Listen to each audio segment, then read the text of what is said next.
All right. Welcome as we are ready to work on our Viking clan, having pushed deep now and slaughtered ruthlessly many a fey creature, their blood upon the snow in myriad colors.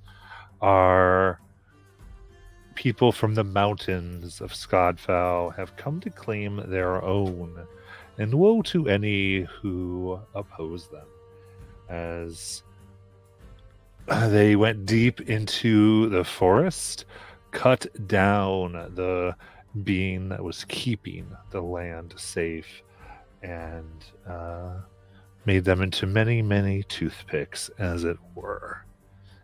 And as we come in to our thing today, throughout, there have been hundreds of Fae slaughtered by you all and your people in this invasion. There are pyres of bodies, both small and big, now layered as the dead are burned, along with some casualties of your own here, as well, as you have come in and taken even the body of this being that once was here, after you've done what you had to do and getting some of the pieces and parts, also has been burned. And we're coming in just probably during or after this. So currently, around the areas in which you have decided to make your very fervent claim as the borders of your village and settlements, there has been these pyres burning those who fell in battle. And what we will need to do is see how everyone else did, not including all of you. So I carefully got bunches of the points, and I need someone to give me 2d10s here. I can do that, I suppose. Perfect.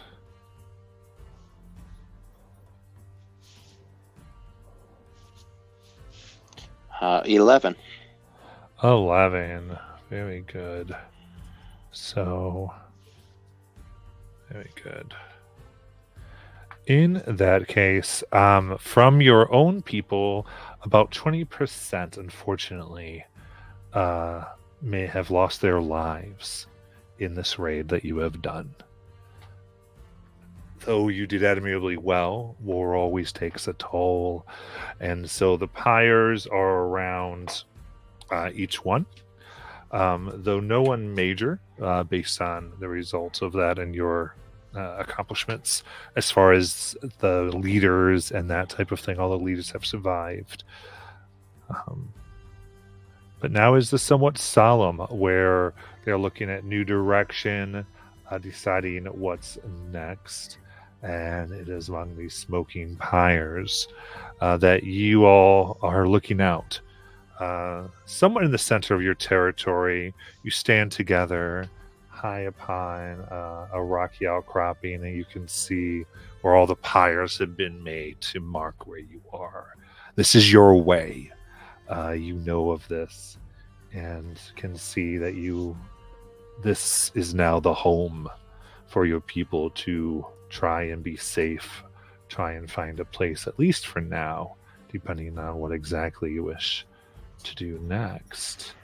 So I will hand over this scene to all of you, because today we have RP, we've got different downtimes when we fast and loose to make sure we can role play out and deal with a lot of what has gone on. So, what would you all like to do?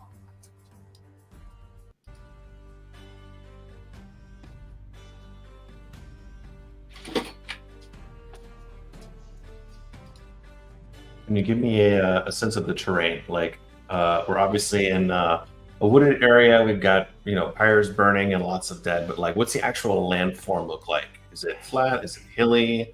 Are there rivers and gullies? Like, what does it look like? You are totally muted. Totally muted. You're muted, Matt. Thank you. Sorry about that. So absolutely. So looking from where you are, you can see there is a vast. You're on the bridge of the vast forest. That is what you went into our heart of to deal with, where most of the thinness is that you've been able to come over. To do that, you crossed a river. So you have a river that kind of cuts and almost separates the more flat lands from the forest, though there is some plain on the other side before the forest begins. A lot of flatter land there, at least especially kind of near the river, that then becomes a little bit more mountainous and rocky as it proceeds outward from there. If that helps you. Do you any? Totally helps. Okay. Yeah. So Bernier looks around and says, I can build some rudimentary battlements if we need. I have learned recently I was gifted with the ability to move stone. I can create, if we need, some kind of outer perimeter. But my question is, do we protect from the plain side, or do we protect from the thinnest part of the reality? What are we defending against? My biggest concern, I think, is intruders from other dimensions coming through the thinness. I think that's where we're most vulnerable. But as Torhilda suggests, we can't be blind to the ordinary citizens coming to us as well. But I think the most pressing threats are travelers through the thinness. We have the river to give us a natural defense from the rest of the plains around. Not only that, but we could also keep scouts on the lookout. We can't do that with the portals, so might help to the main defenses against whatever might be encroaching from places we can't detect as easily. We need to get our Hearthkeeper getting started with that ritual. It takes 3 days to defend our land. Then perhaps first order would be to help build a hearth, whether by magical means or something else. Perhaps we build the hearth first, establish the place for the spark, and then once we have that rolling, and again, it takes me multiple days to build a stone wall, but it will be sufficient. Yeah, let's do a hearth first and get that started, since that takes 3 days. Yeah, we can set And up. then fortify the village. For now, we'll just set up tents for people and be working on the hearth. They're accustomed to living in camps. They will be fine. And I have already our trained guards that we have used to defend the perimeter in the past. And I'll start to organize some patrols, and I'll send my horse out immediately to scour the neighboring area and just ensure that there's no threats in the immediate vicinity. Okay. And go ahead. Well, yeah, you go if you want anything right now. Go ahead. I just wanted to make absolutely sure I took care of this other thing close to the beginning. Okay, sure. Yeah, I get that. You want to make sure that gets checked off the list and any implications that might have. That totally makes sense to me. Cool. So I'll make sure we do that. And then I'll say, who is leading among you the wood? So I want to game out our first week. So it sounds like Nala's, and the idea is obviously everyone's helping the whole thing. These are the leaders of the things. Does that make sense? It's not so much that your character isn't involved at all in one of the things, just that these are the ones who are leading this deal. And so as we have the first week here, sounds like getting the wood and building the hearth is a major one we want to accomplish. That takes 3 people, or 3 of you to lead, ultimately. I'll help lead that. Again, like I'm planning on doing some wall of stone crafting to at least produce the non-burning portion. Maybe locate it, talk to the Hearthkeeper, figure out what the right place is, and then try to establish the right place to pull up rocks to make it both defensible and shielded. Okay. So Brynja and Torhilda and one more. Yep.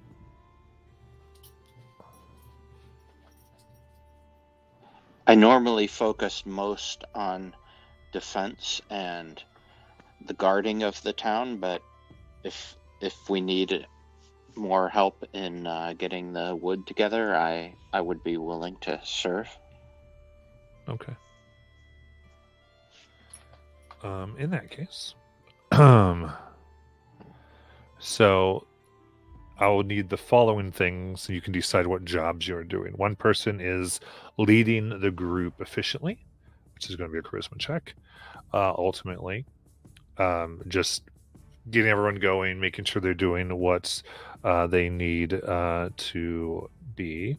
And then we'll have an animal handling check to supervise the animals. This is especially for the logging portion of this, to get the supplies you need to make the big hearth area down, the raw stone to work with, and that type of deal. And I would say, if we're gonna do the special magical one,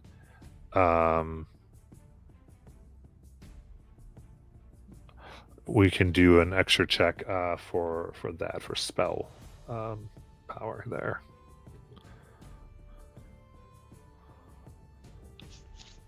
Given this clearer understanding of the roles, perhaps we should have a different third, since Torhilda and I both share uniquely being good at charisma and atrocious at literally everything else.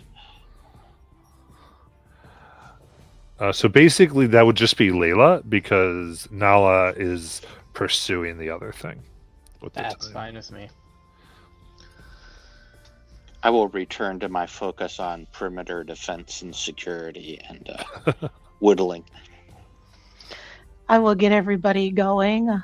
Okay, everyone, gather round. We're going to need lots of wood, and I assume we've brought nails, and I'm just instructing them to kind of build a duplicate of the hearth building that we had before, with some help getting the stone of the hearth from Brynja.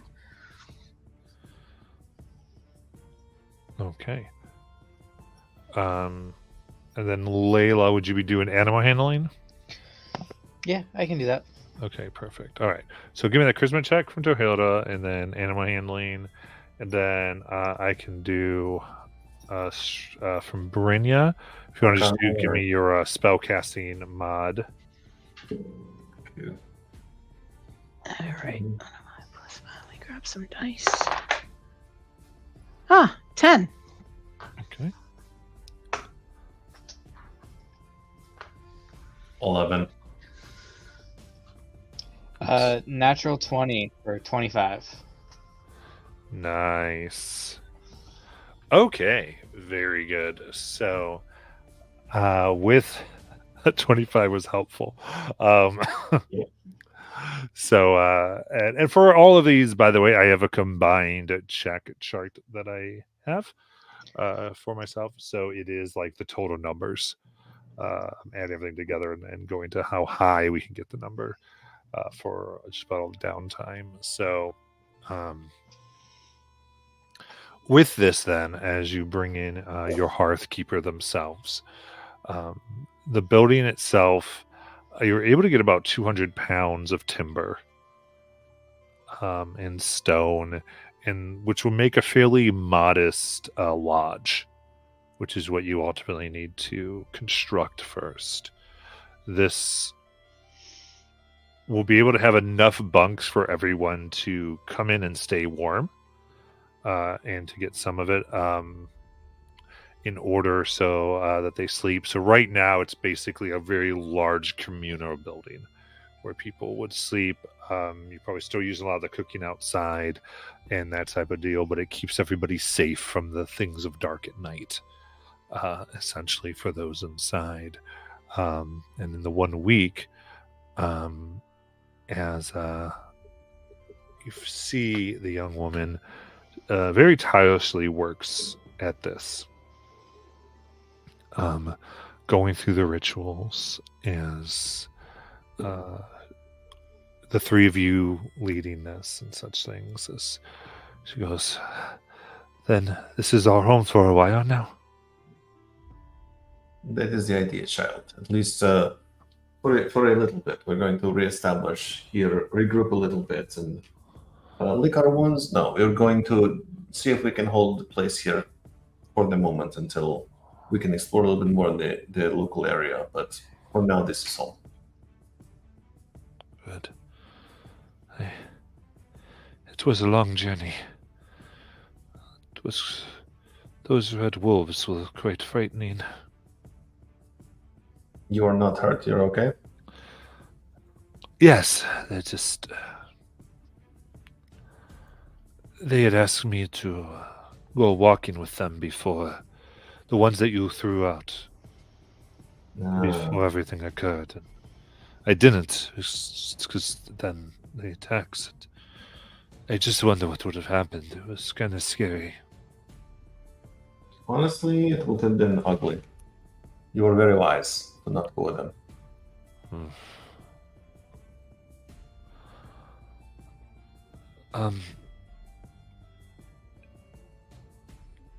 We are able to, when you would like, to do a blessing of the hearth sometime after it's completed. It can protect the village in different ways, but it requires a large kill.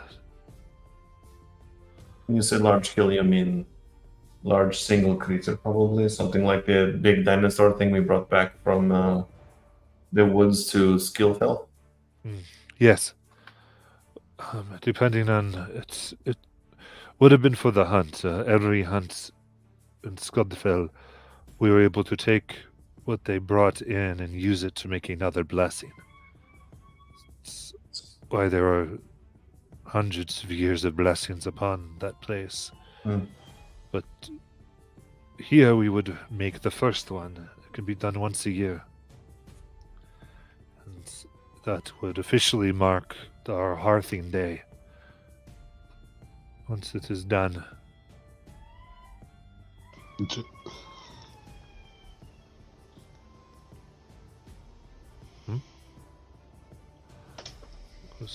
The type that is brought back would determine the blessing to some extent. But we don't know until we really begin the ritual. Or are there preferences for what kind of creature would be more effective or appropriate? If I were to go hunting, for example, looking for particular kinds of sacrifice is the word. The larger, the longer lived, the bigger, the more powerful. The more powerful the boon. Well, how about that giant fae we just killed? It has to be killed after the hearth. Oh. With weapons warmed in her fires. That's not a big deal. It's the blessing we would do before the hunt. And then they go out and take the kill. It also might be a good thing to help calm all the villagers down, a tradition from back home. Entirely agree. Again, you are quite wise.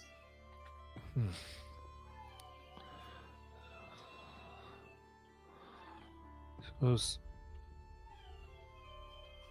she kind of pauses. Alternatively, it can be a chief of an enemy.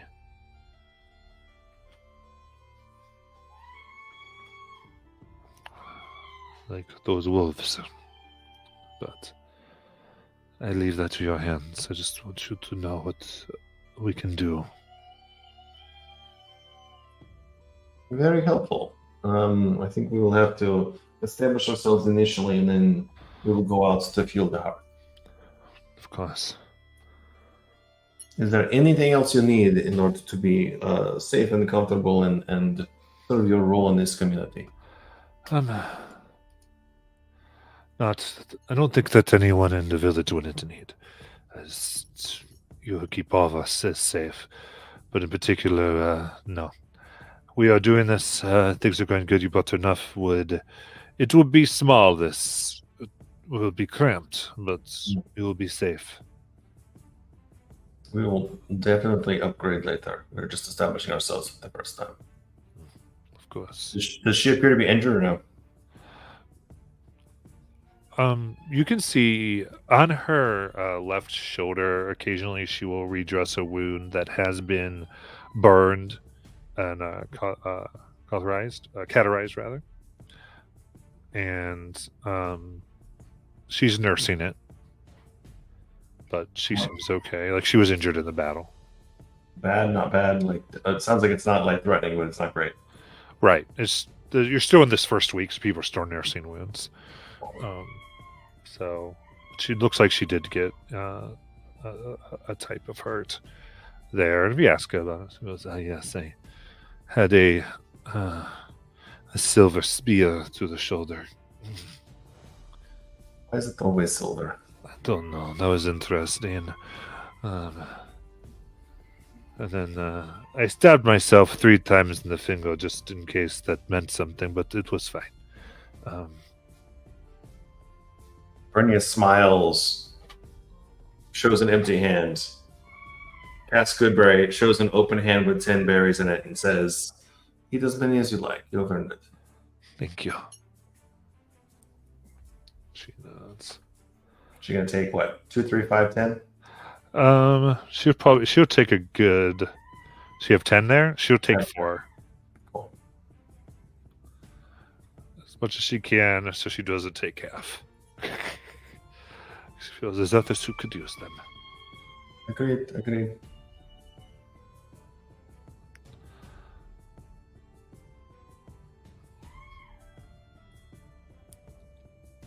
That's very good. All right. Then I know Nala, you wanted to approach the cursed one there. Jamin. Yes. About how far are they from the encampment? I was a little curious. Are they... It's a good 2-hour walk from where you all are settling. Okay. Because they're at the very, very outskirts of it. Okay. Yeah, and if anybody wanted to come, they're more than welcome. Just taking this small chest that I picked up and heading back toward where I last spoke to Jamin. Okay. You go there, you can see the tree, and even as you approach, you take your 2 acid damage from being here as your skin burns in the air. And I'm down. Just kidding. Jerk. Curse is still very much here. You can see them in pain. They'll say, "I sense Scorgus said gone." Yeah.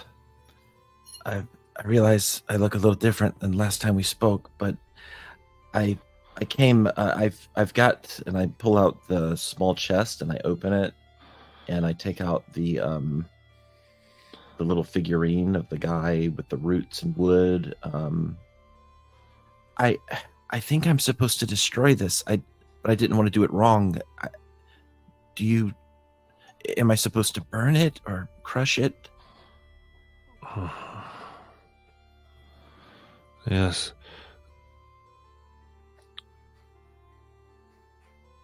What do you wish for? Gonna take a moment. What are you trying to do? Free you.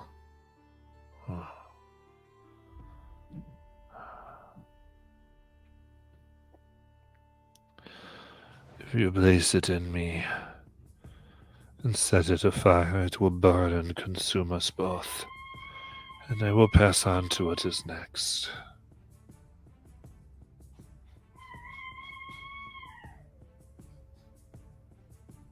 Is there no way to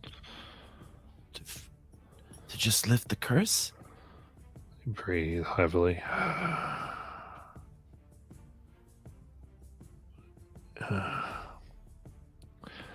Only at risk. What kind of risk? It can be boiled into a tea of sorts. Half poured upon my roots and half drunk.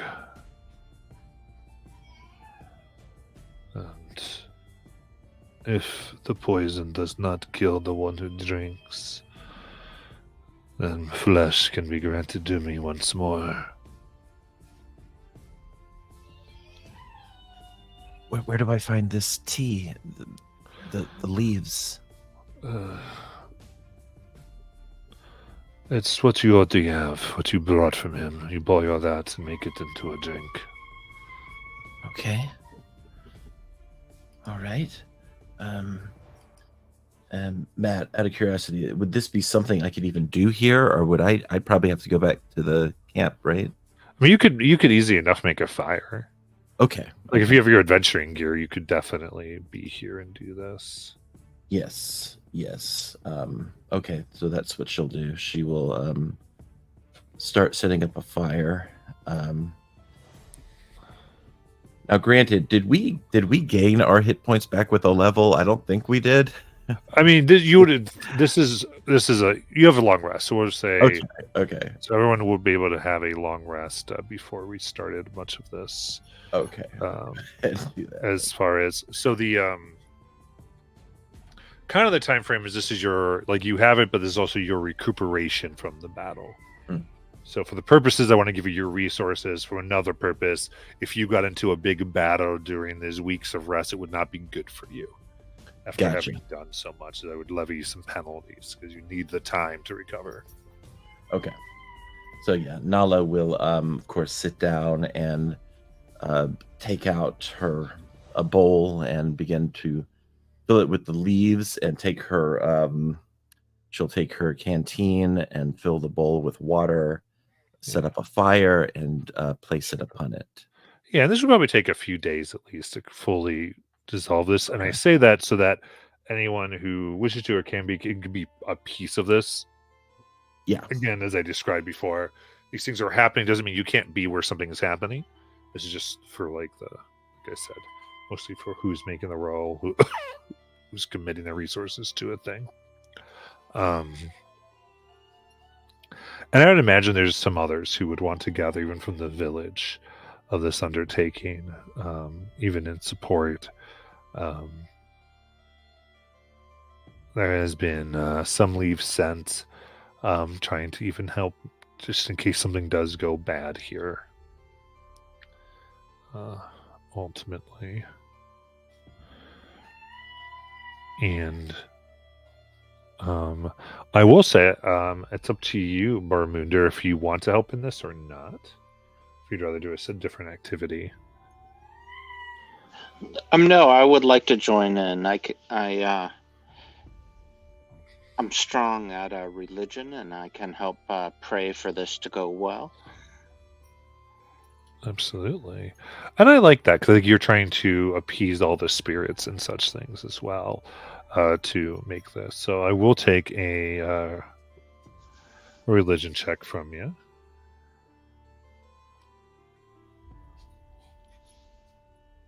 Strong being relative, I got a 7.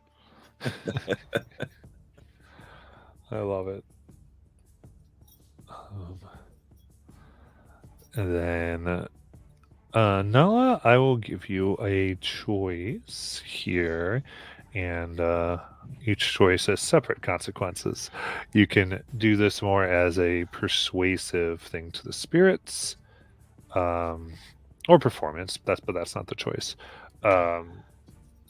Or you could do this more just straight up Constitution save. Okay. I Um, think if I'm allowed to, Matt, I have a one of my features is called Masterful Aptitude, where I can take any performance or persuasion check and give it automatic advantage. Yeah. Okay. Cool. So either one, because they're both the same performance and persuasion, whichever one you want. It's more what how you envision your character doing it. With Nala, I would assume she would use her harp. So I would see this more than likely as a performance. Even though she is being persuasive, there's still a reliance on the music with her. So we'll do that. All right, here we go. It's a 27. Okay.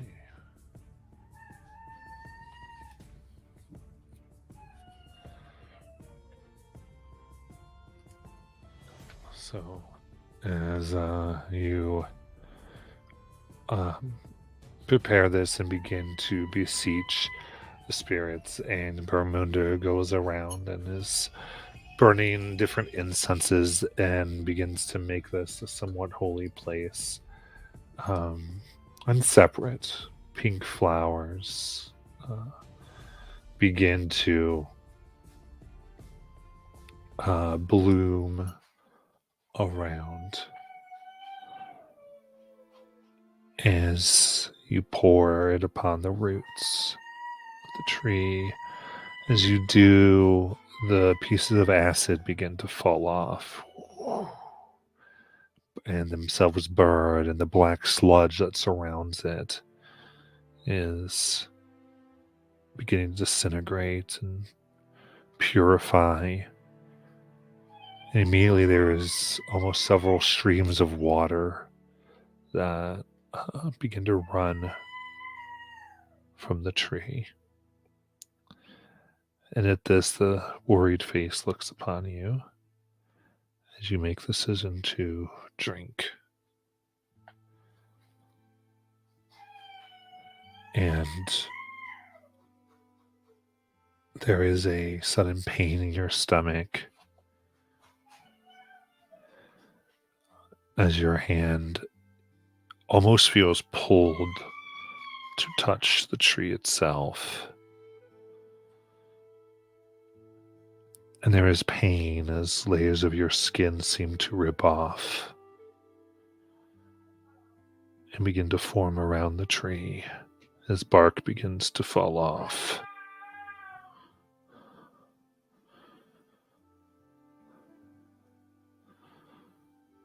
And even through it, you sing, trying to turn the yelps into music.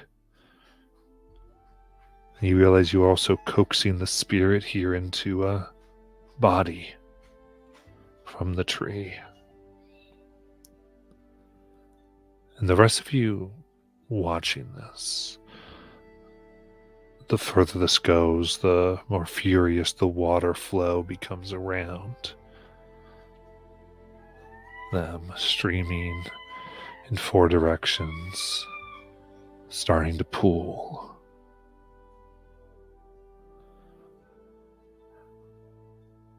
And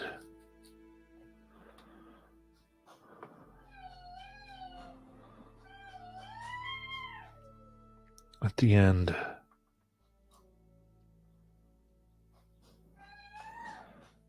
you see a man standing, muscled, hair long now that comes below their waist. Around their left eye, there is just a tinge of bark on their skin as if worked into it. But they open and close their hands. Their skin almost shines and reflects what little light moves in here. Almost as if they're a source, but it does just reflect as they hold on to now Nala's shoulder.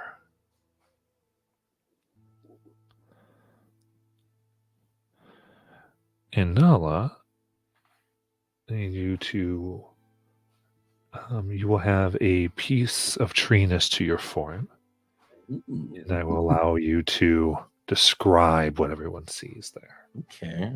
Interesting. Let me think.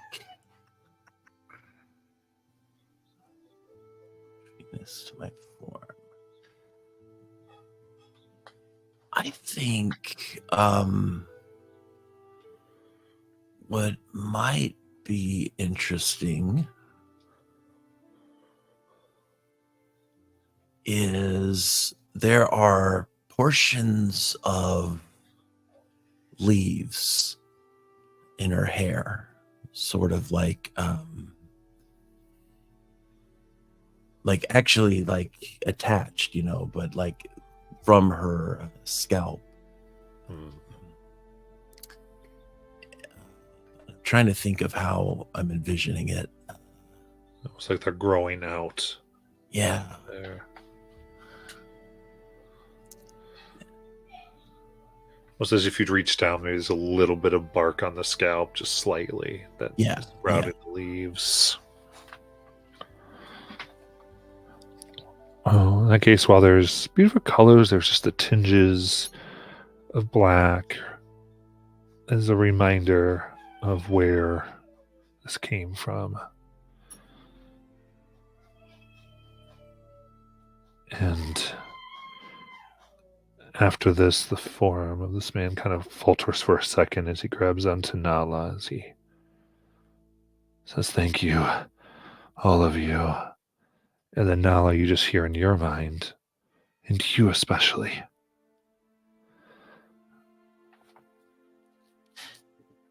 No one should live with a curse. I know what that's like. You do. I can sense that about you now. As some people, a little embarrassing, run up and put furs over the naked body of the man. And goes, "Thank you." He laughs a little bit. And you see here they have very long ears that stretch out in the back of their head. They kind of crack their neck a little bit.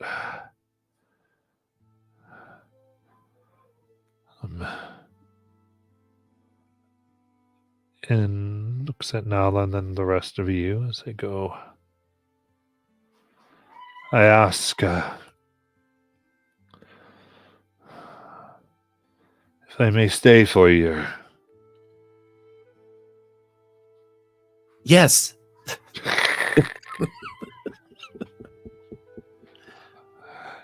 And they knowingly, respectfully also look at the other elders. They kind of go, "Cool," but they know how things work, it seems.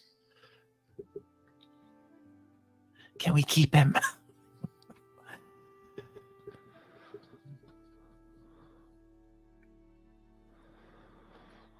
Fine, but you you have to clean up all the leaves that fall.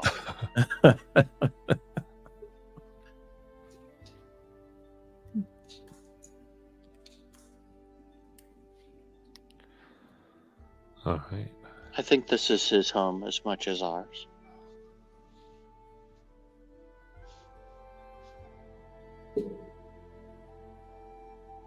And they will nod and go, "I thank you. And I will do what I can. If you need help, don't hesitate to ask." There's a cheer among the people a bit, as now you also notice the water kind of begins to continue to flow. It seems as though you've awakened a natural spring Like drinking water? Yes. Nice.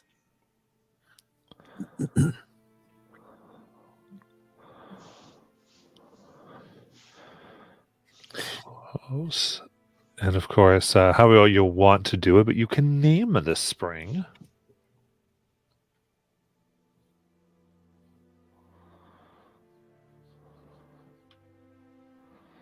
Keep track. You can do that a little bit too, and have to do it immediately. Think about it for a little bit.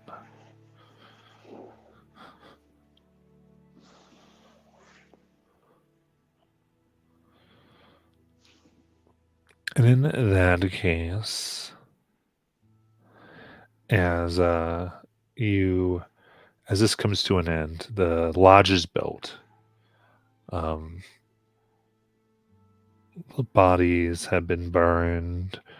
Some have cried for the fallen. And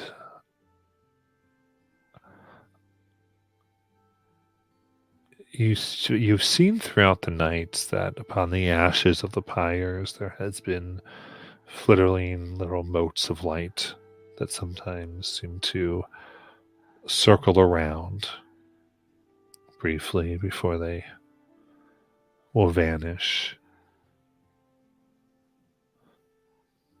Potentially things paying respects, it's hard to know.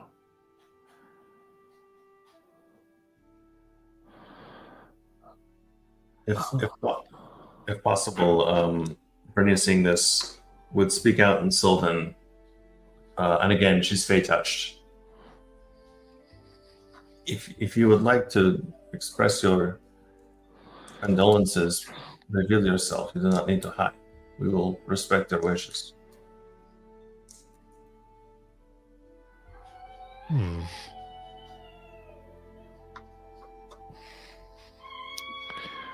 say that, and there is a shimmering as a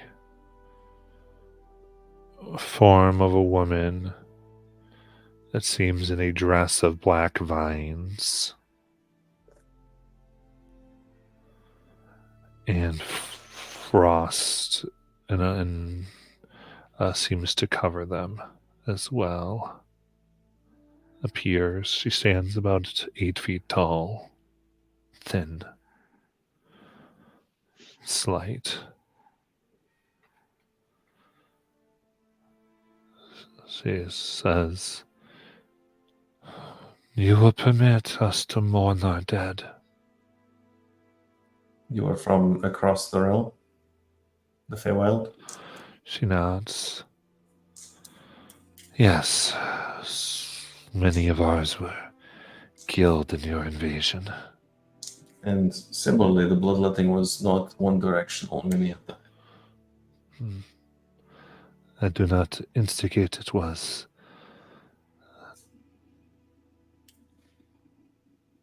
We are not used to death.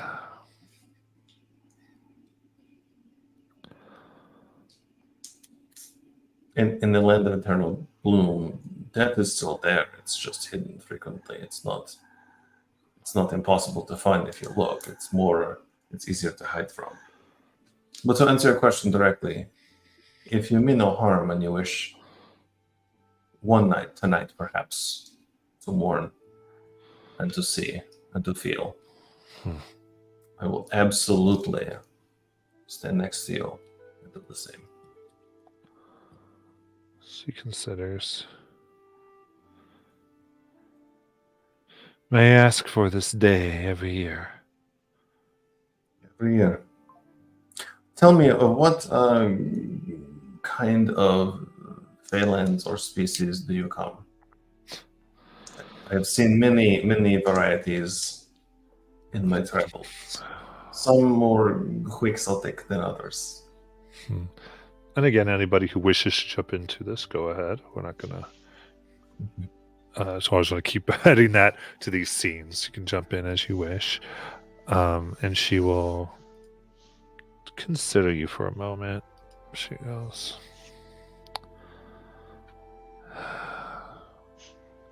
I come from the cold winter.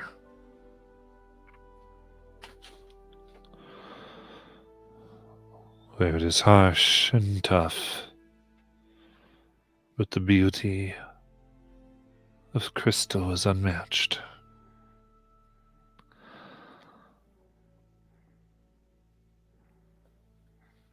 I trained many of these.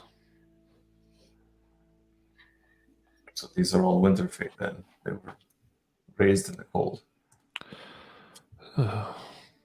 Raised or joined our court. I do not harbor ill will, though. They chose where they wished to go, much like you and your folk choose. For each of us, there is a combination of choice and necessity. If we could have stayed in our original village, we would have done so. But the circumstances changed on us. I understand. These two felt they could not come home.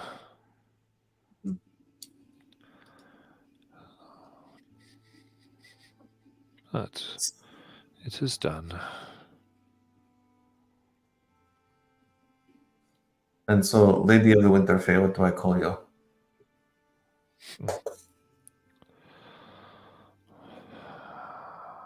It's kind of breathes, kind of again, kind of like as though she's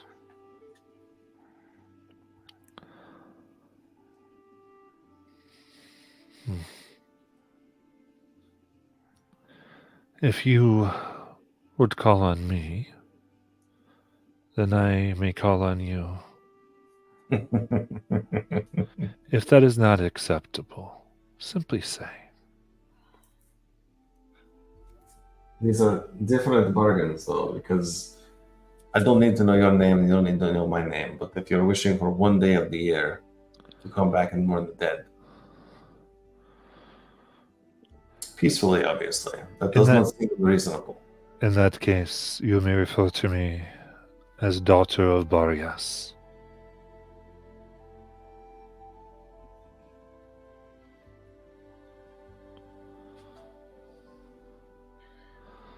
On this day of mourning.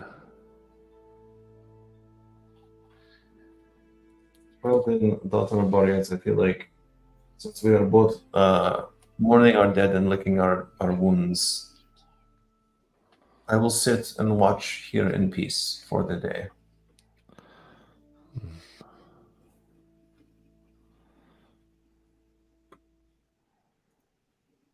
She nods. Anything else if you want to go?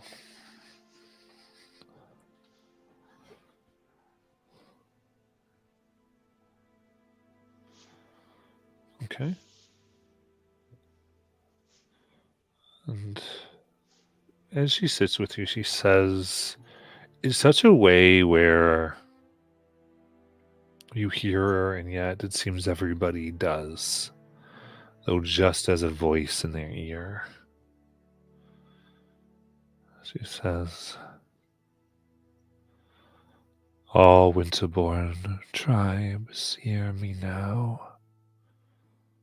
Upon this day where we mourn the fallen, you will spill no blood on these lands.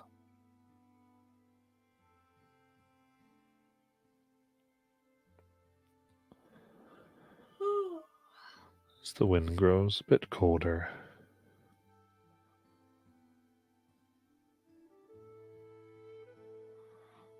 Brynja decides not to light a fire and just kind of like sit there and shivers next to her.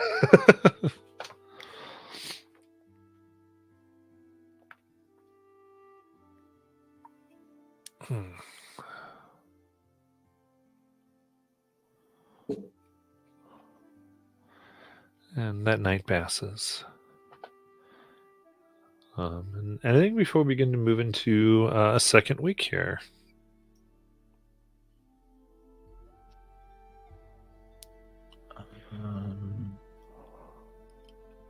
I think the only other thing I had that had come to my mind was just to make sure we had some people digging holes for a tunnel way for Sprout to be able to, just so he's not in the sun. But I guess he can stay in the hearth once it's built. I just don't know how long. I think that took like a week, right, to build the hearth.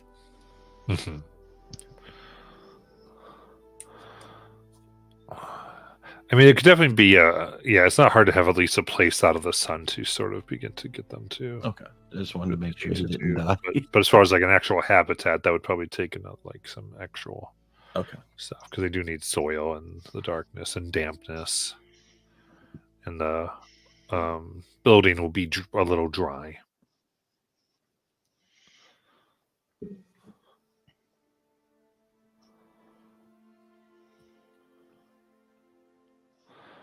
All right, then. All right, so as we go to the next week, then, anything you want to make sure to have on their agendas, whether it be more defenses or others? So the hearth was established the first 3 days, right? At least the spark has moved, and now we have a hearth for now. Yeah, it took about a week because you had to build the building. Cool. And then you had, but yes, it is established. So Brittany's going to do a combination of wolf form and eagle form, like scouting around, looking to see if there's danger nearby. And then when she has downtime, she'll start establishing perimeter walls, literally like pulling up rock from the ground and establishing an outside perimeter of stuff. Okay. So kind of clearly where a wall of your claim, more or less. More like defensible positions. Like there's not enough to surround the entire little village area yet, so it's more like defensible positions that will eventually close up together and create some kind of outside wall. All right.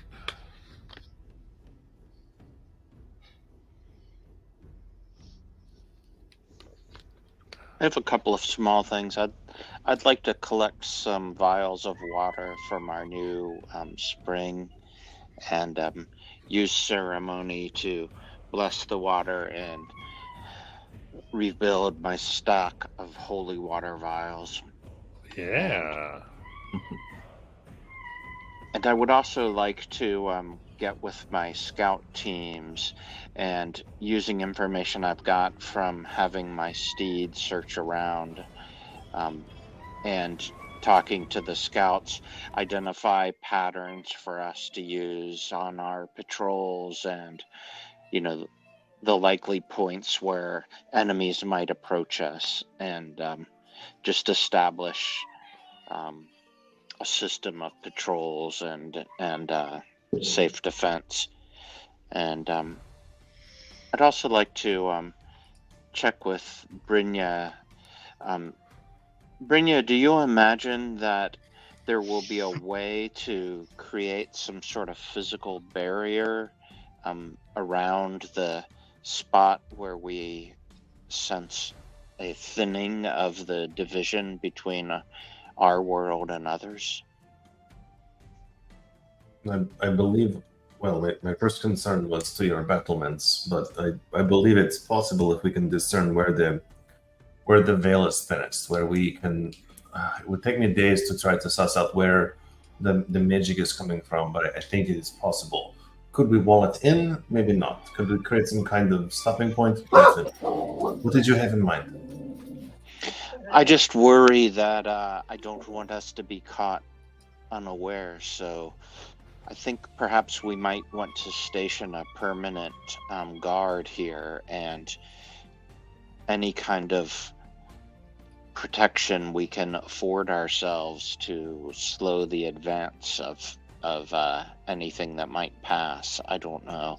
I wasn't sure what your capabilities were in raising fortifications. Do you think a wall that would encircle this area might be too difficult? If you want 6 inches thick, I can do 10-foot panels that are 10 feet tall. So not going to survive very large animal attack, but reasonable. So 100 feet of wall, 6 inches. If you want thicker than that and more resilient to attack, I will make shorter wall. I will say this differently. I am from woods. You are from warfare. You tell me what kind of battlement you want, I will make you battlements. Describe to me what you desire, and I will find a way. It will take multiple days to do it. I can do about 100 feet of 6-foot wall twice per day. And if you want thicker, it'll take longer. I wonder, as we walk around, do we have a sense of if the thinness is especially located in the area where we defeated our final enemy, or if it's a relatively larger area? Do I imagine that I could surround it? I would say I think an activity we do here is investigate the thinness. Cool. And so it sounds like you, and in particular Brynja, are very concerned about this. Mm-hmm. So I can have up to 3 leaders per action here.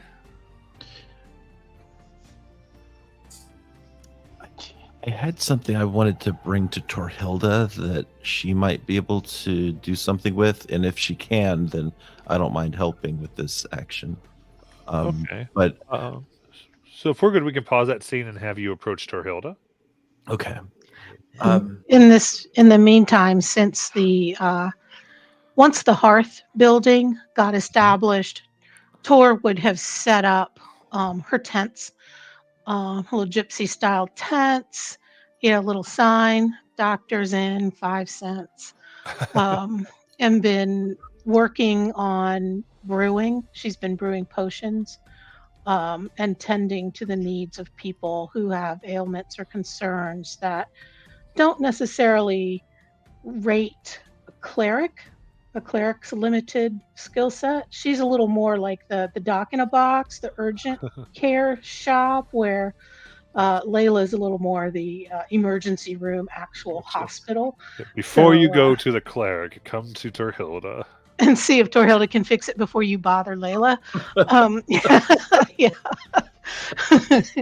So she's busy doing that, but the tent flaps are open.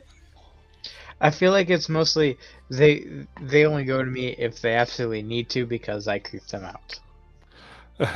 Pretty established. Also true. Your house, Dr. House. Nala, because I don't know if Torhilda can do this or not, but I'm still going to bring it to her. So Nala's been holding on to these frickin' gems forever. It's like 15,000 gold worth of gems that we took. And she kind of wants to go up to Torhilda and...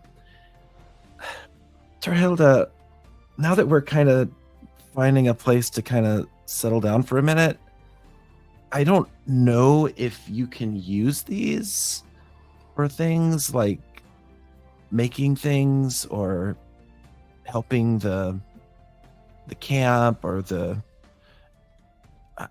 I don't know, but I kind of just take the bag and put it down on a table and kind of just sit down to kind of thumb through them. And according to the description, there's like 2 different kinds of each gem, but there's 30 gems total. But we never got a count on what the gems were. And for some reason, I was thinking Torhilda had the ability to work with gems. I could be thinking incorrectly. Mm-mm.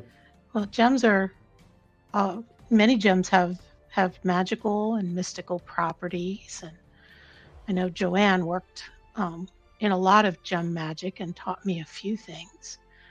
So what am I looking at? Are they rough? Are they polished? It's up to Matt, because I don't think we've ever sat down to really investigate beyond. Are they cut gems? Are they Right. raw gems? Let's see here. I believe they'd be in the raw form here. Okay. Well, let me look, and Yes. I take out my jeweler's tools and kind of do a little tink, tink, tink, and find one of them. And oh yes, this is a valuable gem and also has magical properties. I think I could work with this. Well, they're in better capable hands in your hands than in mine, because I just look at them and they just look pretty to me. They are pretty. That's important too. So Matt, these are the ones. There are 15 different kinds because there's 2 of each one, and I have the total value of everything added together, which was 15,000. And I think we had mentioned at the time that when we were able to kind of settle down, that we would figure out what the what each gem was. But it has been a minute because we've been kind of on the run since we picked these up.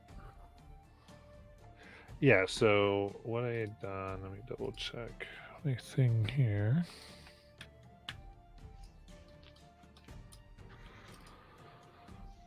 Yeah. I guess I'm going to start trying to clean them up. Oh, look, this one's amethyst. My favorite. Amethyst. Yeah, so the way that I was going to do that is that they are essentially 2 of each of the ones listed in the gemologist supplies. Oh. They're Torhilda. All right. Yeah. Yeah, Can I start you will. working with the gems? Oh yeah. Okay. I take out my jeweler's tools and I start cleaning them up and getting them ready for use.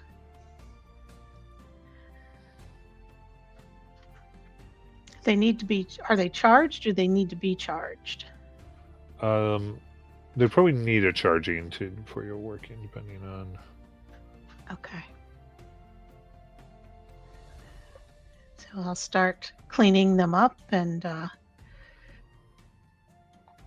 getting them. I assume they need to be polished, cut and polished, and then set the first 5 in a fire near the fire. Yeah, they can charge near the hearth.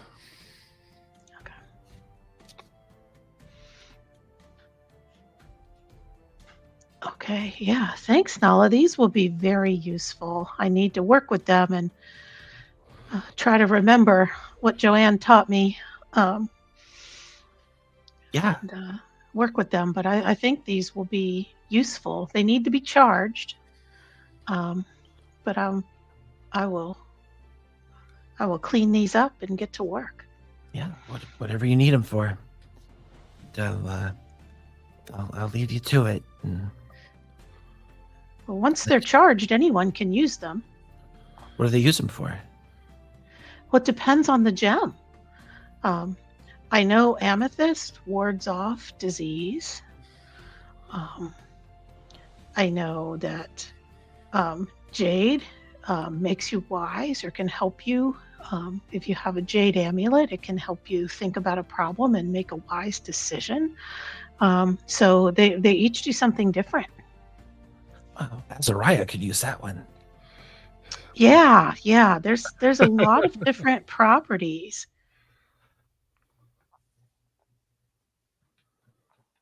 I'll let you know if I find any more. I'm just glad they're going to be useful because they were kind of heavy. Yeah, they and these are big ones, and some of them might be pure. I don't know. I'll have to get out my jeweler's loop and spend some time and see if I can cut them into a pure form, and get them charged up and make some jewelry. They have to be charged to work, but I could maybe fashion some amulets that people could wear where they could take the gems out and charge and put them back and things like that. There's so many creative possibilities. If you need a like an assistant or an apprentice or anything, just let me know. I'll help wherever I can. But I'm not very good with knowing what these things are. I mean, I could tell you the color, but that's about it. Well, that's okay. I can teach you. I'll do that, and maybe you can teach me to read. Oh yeah, absolutely. I'll get some really good books for you. In fact, once I get the library set up. Oh, good.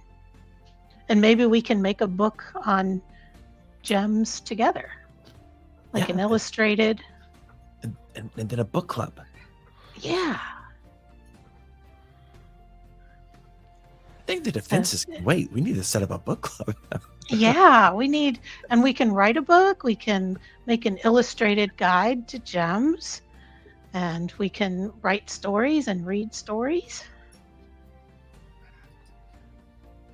Hopefully, in the next couple of weeks, we'll get the library going and then we'll get that set up. Yeah, absolutely. We're never going to leave the town. So what can I do with these, Matt? So yeah, as per the tools there, you're able to polish, and I would say just for the purpose, you can do at any given point, a person can have one of these on them. How you like to do, if you want to kind of have them charged, and then the others, if you leave here, then you can they would give various bonuses. But they could also have a supply of the gems here. Okay. All right. Well, let me get together and see who would like what gemstone, and we can get those charged and activated for people. And then you can each have one. I'll make each of us a little matching amulet with a different gemstone in it. Oh, like a matching ring. Yeah. They're pretty big, so I don't know. They might not be that big. Matt, Mm-hmm. a question occurred to me. This is going to sound really dumb, I feel like, but I'm just curious. Okay, so I feel stupid for asking this. Just ask the question. Her hair, now that it has like stuff growing out of it, is there any chance she could grow good berries out of her head? I mean, do you already have the ability, or no? You're just like, No, I don't wanting have the ability to do cast anything. these I was just wondering. No, the reason is simply because a magical effect was given if you had rolled higher on the check. Oh, okay, cool. Okay. So there was a chance for that, but it just was not quite there. Just I will say there was a bigger negative thing had you not had that 7 from Bormunder. So that 7 was very helpful. But yeah. So that's the only reason why. If you had the spell you wanted to flavor that, I would. Yeah, we're good. We're good. It was. Yeah. I think it's a fun deal. All right.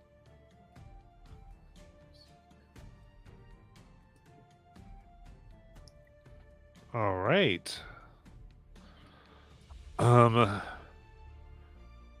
Cool. So you want to have that conversation, and then we were trying to check out the exactly what this thinness is looking like. Mm-hmm. All right. So we have 2 on investigating the thinness, and we're going to get another one there. If Layla doesn't want to, I'll offer my services.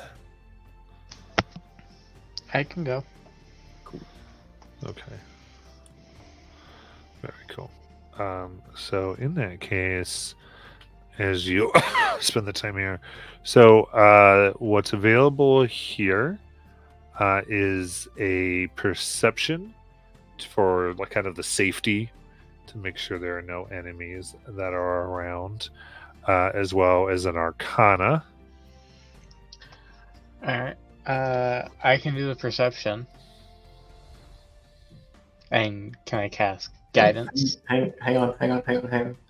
Was it just 2 or 3? There's 3. It's just what else? Yeah, and then the last one, and again, and it's that's the arcana is the actual trying to really determine exactly where or how these operate, what the barriers are, those types of things, and then the other one would be more organizational, so potentially charisma, or if you have something else you'd like to do, that's fine too. Like if you come up with a RP of what it would look like, but it's mostly again just sort of organizing and keeping people marching correctly to gather the supplies, to gather the ingredients, I should say.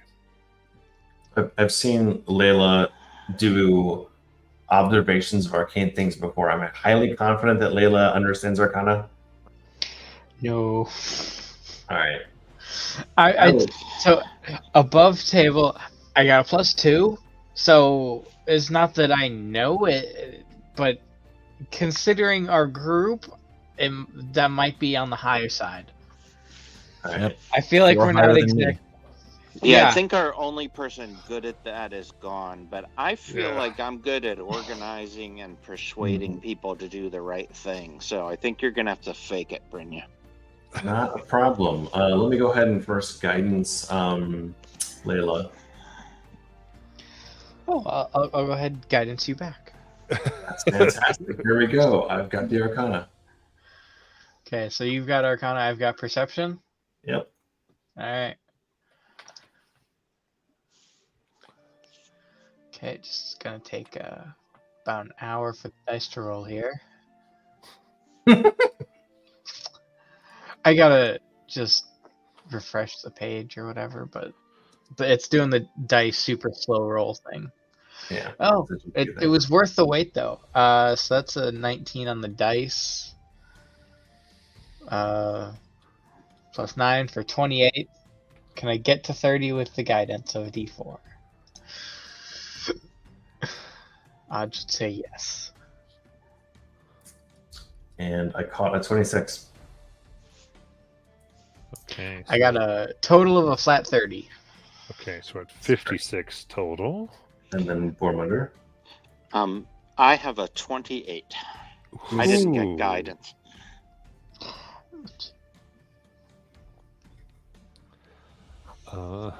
Check my math, but that's in the 80s. Yes. That's a big number, yeah. Did well. Okay. In that case, the area, yeah. So the area in which you're able to determine definitely is in parts of the water itself.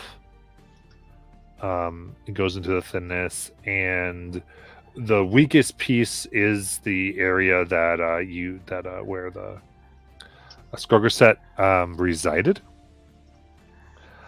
But it is, as far as like where the thinness is, it's also like where the hearth is. It's this whole area. It's generally thin, though it is thinnest where Skoggerset was. So it's more like a valley wide effect or like area wide effect, and not something containable. Right. Though the thinner it is, the more potential there is to come through.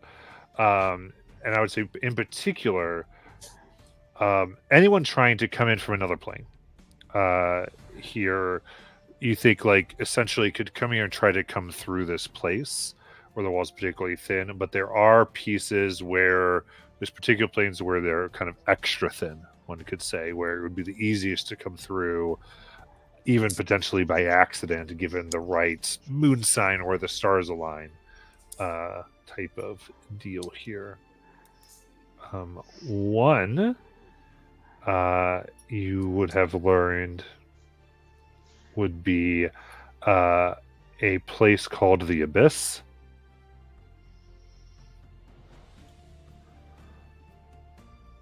Another one, specifically the river is deeply thin to the plane of water.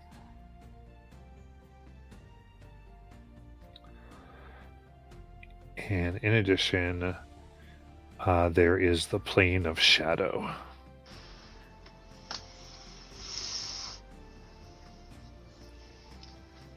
That sounds nice.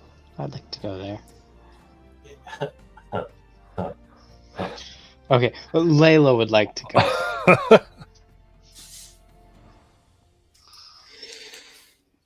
That explains the clear water.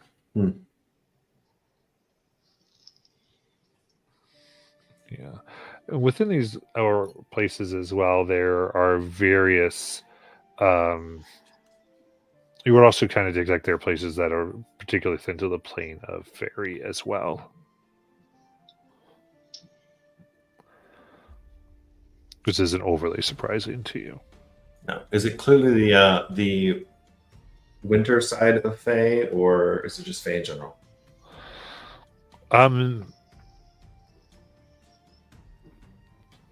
I would say, again, because you all did so high here, through your research, you're able to determine that it seemed that the winter was aligned with Skargaset. Upon your destruction of him, that alliance is dissolved. So it is, while these pathways are probably most known to the Winter Court, or the Winter, they are more free to use by others at this point.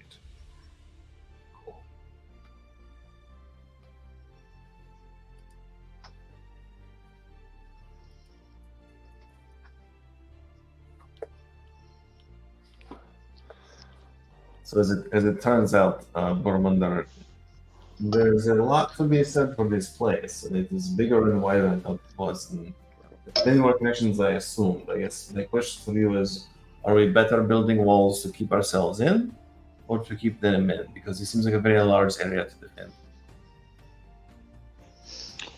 Yeah, it's good to have knowledge, but the knowledge wasn't what I had hoped. It will be difficult, I think, to isolate the area of thinness. I think perhaps we are just going to have to live with the risk that things will emerge. It didn't sound like we could just seal off a particularly thin area. You were hoping for cap this sewer and nothing comes out, yes? More like that, yeah, or at least slow them down for a minute. We can slow them down with barriers. You mentioned before to your guards, as I overheard, perhaps we establish patrol, keep eye on area, but it's not perfect.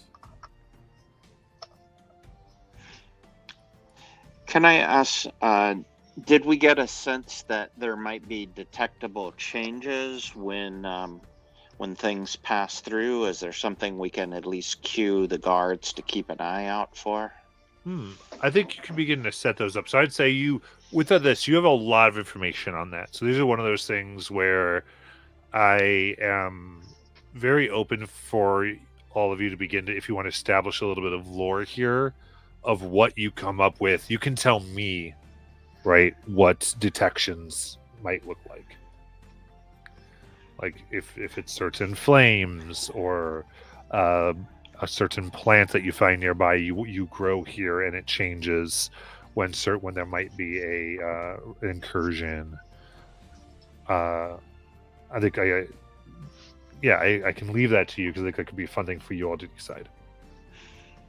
Yeah, I think that could be fun. We could play around with the abyss, might open some pits or holes in the ground, or some kind of changes to the river. So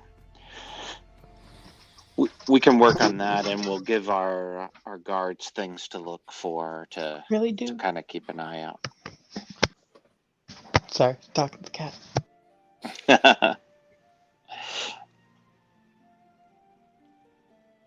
I just wanted to make Brynja make walls for days. That just seemed great to me.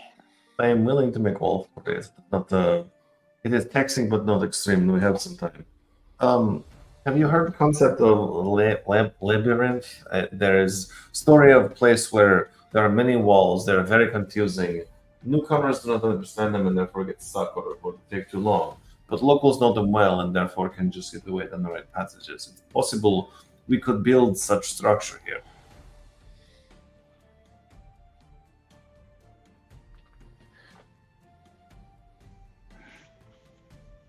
Regardless, think on it. We will find a way to fortify this place.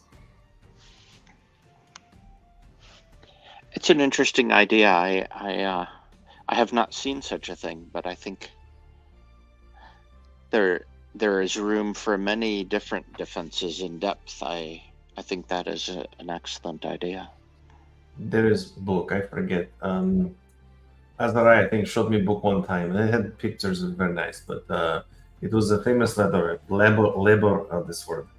labyrinth, and I will show it to you when I go through Azariah's books later, but it is instructive. I like books with pictures the best. Yeah, the picture is the most important part. It tells you how confusing it is. Once you get the idea, it is very easy to grok. I like it. I just worry I would get lost inside. Maybe I would leave some trails. You would learn left, right, or something. Some pattern that would get you out. Or we would come feed you occasionally, one of two.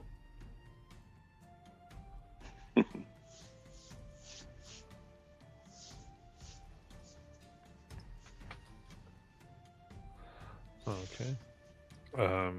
So I think kind of establishing those wards could be another week if you want to take a little bit of time, to help them.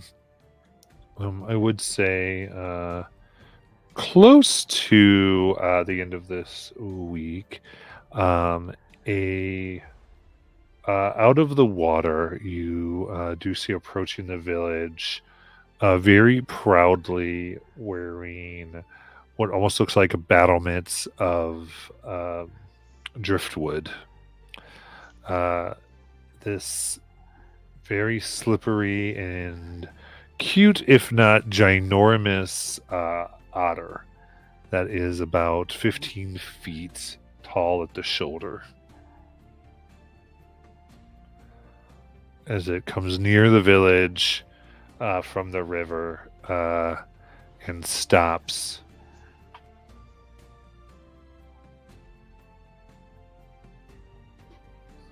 Kind of waits. Yeah, Nala would go up there with anyone else who would like. Oh, yeah. Remember, hold your hand flat as she starts digging out apples. Okay. Walk up to the otter. Hi, otter. Looks down very proudly and kind of raises its snout up a little bit. Goes, newcomers! I bring greetings. Oh, thank you. Did you come to just say hello? I mean, or would you like to meet with everyone? I came to announce that His Rippling Majesty greets you and recognizes you as the new keepers of the Thin. Yes, we are. Who is your Rippling Majesty? His Rippling Majesty, the keeper of the Pearl Tower. Oh.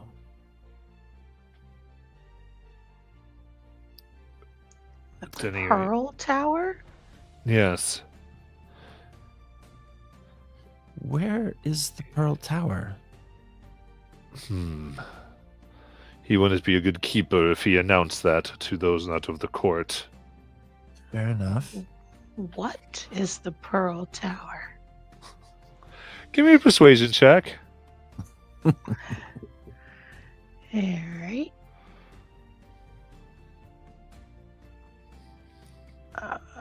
19.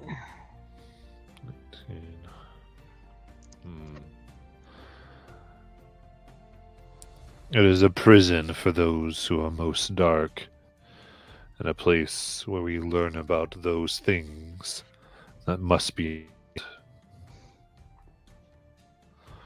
A prison is all pearls are. What is the custom for when we are welcomed? He welcomes you and declares that north of this river, he cedes to your needs. He says it ends upon the offshoot that leads to Sanus. And not nearly touches Galerion. Beyond that divide is not yours.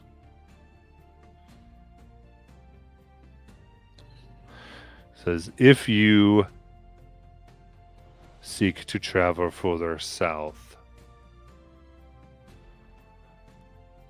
you must entreat him or representative.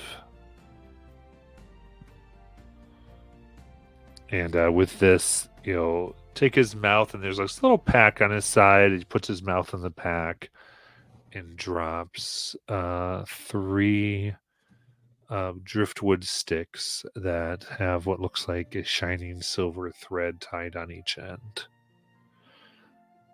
You may send this downriver, and a representative will be sent to negotiate. That's if we wish to head south. Yes, along the river. Okay. He says he will not punish lumber taken unless you go further past the main river. Well, we certainly appreciate your delivering of this. Do you happen to have a map of the area for our reference?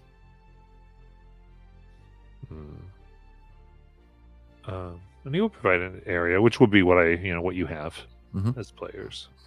Okay. And what is your name?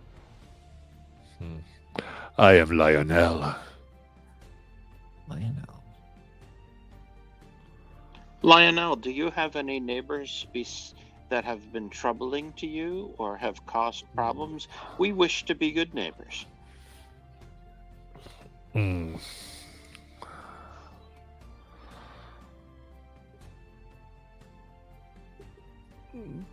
The logging town of Firel that has been established is of issue. And of course, we must defend against any who would wish to come into the main Riverwood from Colteam. Sionis is a good neighbor and keeps their word. We hope that you will find us to be the same. We are seeking a large animal for us to hunt to celebrate our new home. Do you know of any beasts that might be nearby, particularly ones that are a problem for you, but ones that you would not object to us hunting? Look at you, take you into consideration here. A bit.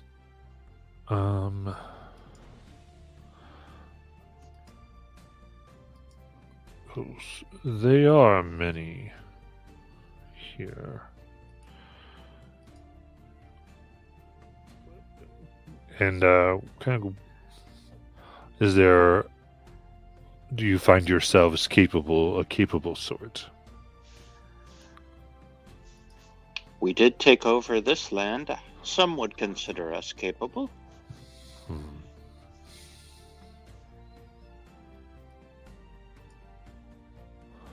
Kind of nods.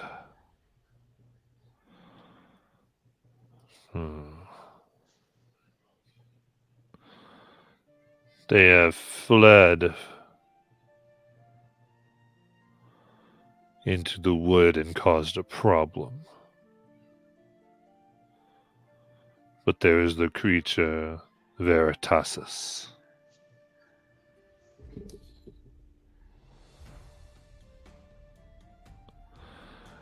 Your The former land keeper of this, the Skargluset, failed to keep them contained. They made their way onto the lands of their majesty. Have they been harming the lumber?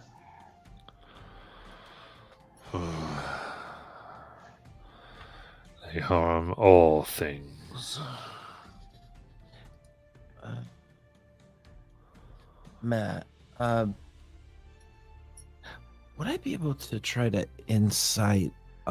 Because it sounded like when we first started talking to them, their biggest concern was lumber, like the trees. And I'm assuming the fact that he's a giant otter probably is playing into that too. But if there's this creature that he wants to get rid of, can I try to insight to see if this is a issue? Am I getting the sense that this Veritas is harming the trees more than anything else? Or Yeah, give me an insight check. oh, nat 20. Nice. I would say studying them, given their disposition as an otter, they do seem mostly concerned about trees. But like when they say it harms all things, you think that's probably true. Okay. That there is multiple things that it is likely doing here. It's just that, again, that is one of their bigger deals. It is something that they are having a hard time dealing with. Cool. Just wanted to make sure we weren't being used for cheap labor to take care of their lumber problem. They'll go in. They consume and change all things, uprooting the animals as well as the forest.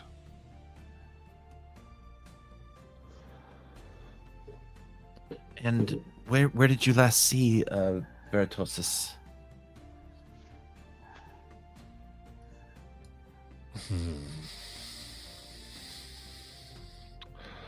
Last we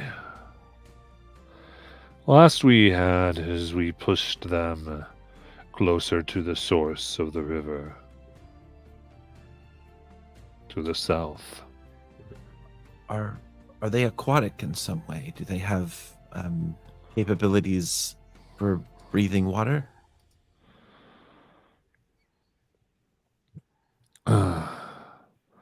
I do not know their full capabilities, but I've never seen them swim. And they mostly fly about. Oh. So I suppose we should look toward the sky. Do you know where they likely make nests? Is it in caves, trees?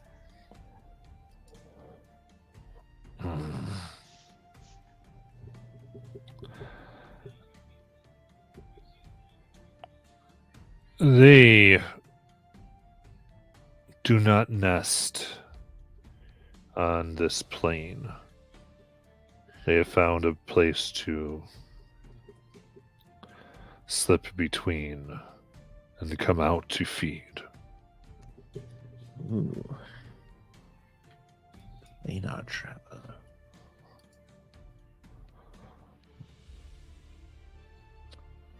Is there any way to see areas, these places where they're able to slip through?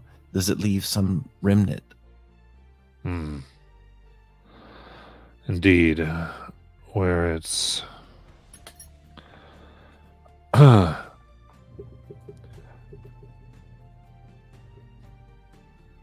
where the sun is dimmed.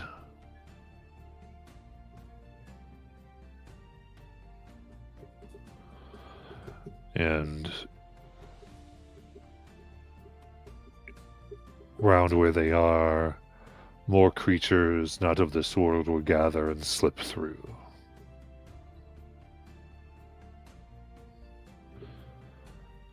And then, the best way to tell that you are near is when you begin to tell things that no one should. Things you've kept true to your heart. For they are a collector of secrets.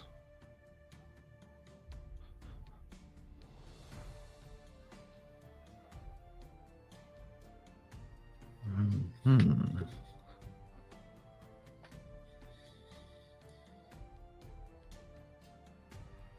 I look at Bormunder. They definitely sound like a problem in this area. They do. I was hoping for a slow, lumbering land beast. These flying things are annoying.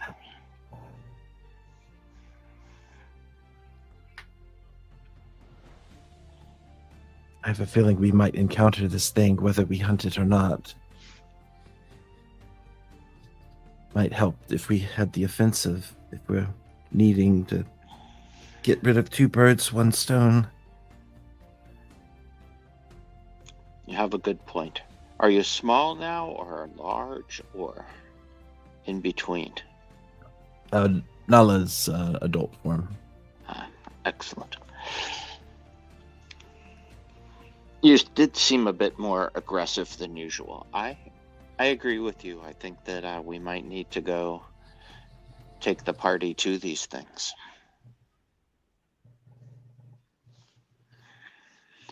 But at least we have what sounds like a suitable creature for our ceremony when we activate the hearth. Yes.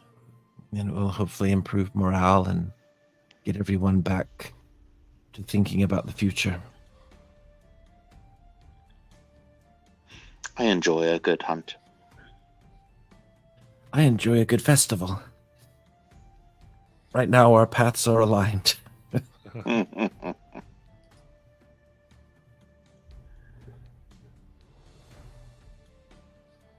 Matt, Jamin, does he have a skill set that he's been working in the village with?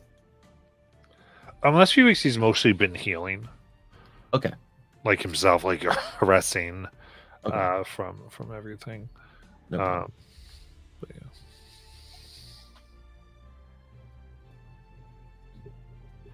What do the rest of you think?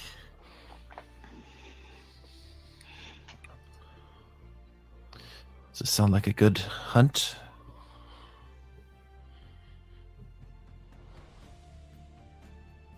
We'll never turn down a worthy creature to pursue.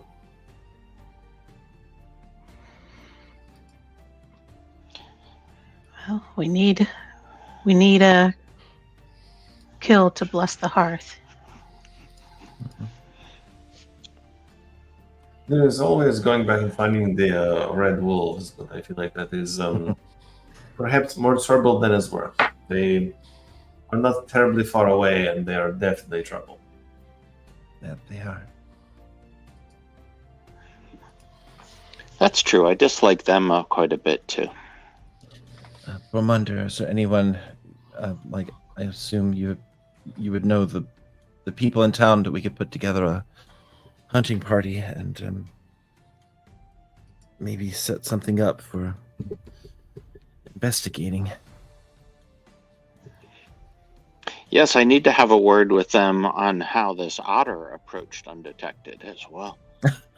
Well, he came through the water.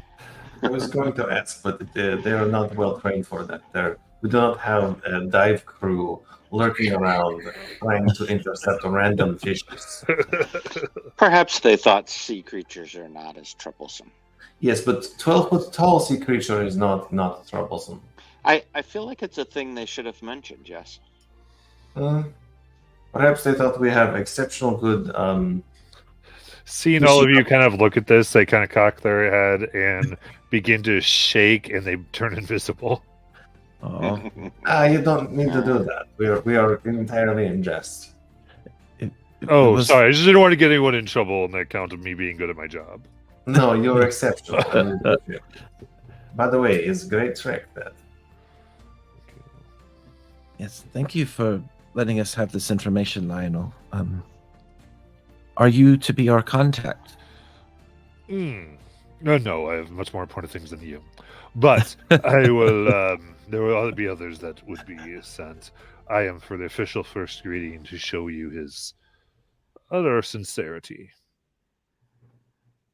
Well, thank you again. We appreciate you providing us means of contact, and should you require anything of us or wish to communicate in future, you are welcome to send emissaries to speak with us again. I nod. Bormunder has kindly said that we are very willing to be good allies and good neighbors.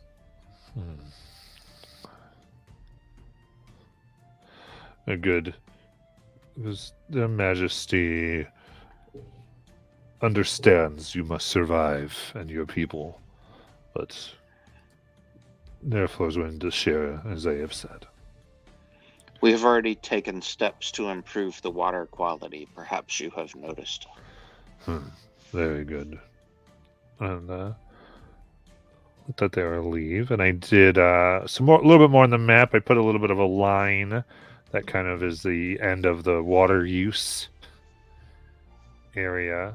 And then I put essentially the red, which is very clearly claimed by the Majesty there. Green is where no one contests your usage. Then yellow, as you can see, there's another village there, so that would be a little bit more potentially of an issue there.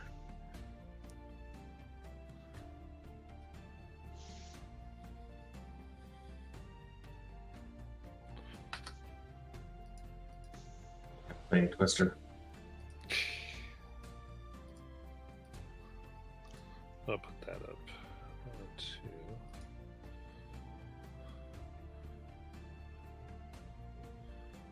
So we can clearly see what's going on. And the stars where your village essentially is. You know, we might be able to use these arrows on this hunt. These magic arrows. Yeah, enchanted arrows. There were like 3 of them, I recall. But then I just remembered I don't think any of us knows how to shoot arrows. Minor detail. I mean, none of us actively use them. All of us, at least some of us, can at least use a short bow. It's a simple weapon. Fair enough. We might be able to, I assume it's just the arrowheads. We might be able to make use of the arrowheads if somebody has a spear or a staff, or I may be able to incorporate it into my weapon. Torhild, are you suggest we just take arrow and stab? No, but if we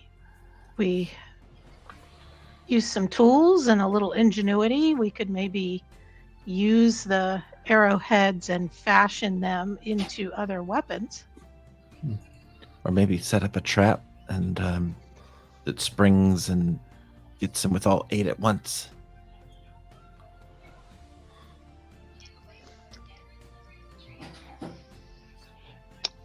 That could work, yes. Where is the blacksmith guy that was good with complicated weapons? Unfortunately, I think he might have passed in battle. He died in battle. You burned him, his body. I don't know. He's gone now. Can't keep the good ones, I guess. It's like dating life. In a pinch, I could use a bow. Not brilliantly, but Well, I'll keep them in my backpack until they're needed.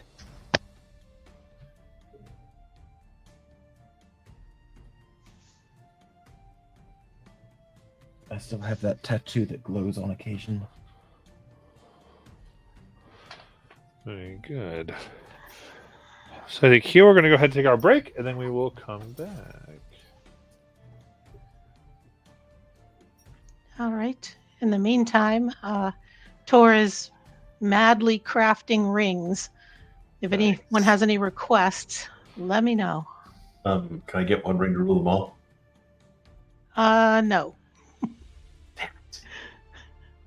That's a smart answer. She's keeping that one for herself, you know it. That's Can right. I get a series of 4 of them, just all looped together? It doesn't even need to be made with precious metals. Just like some steel would do. Or You'll brass, still perhaps. think it's precious. Perhaps brass. Wear them right over top of my knuckles. Be perfect. I can make you those. Alright, bye.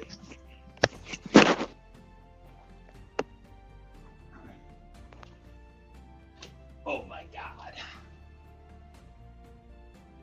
Right.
Do I want what?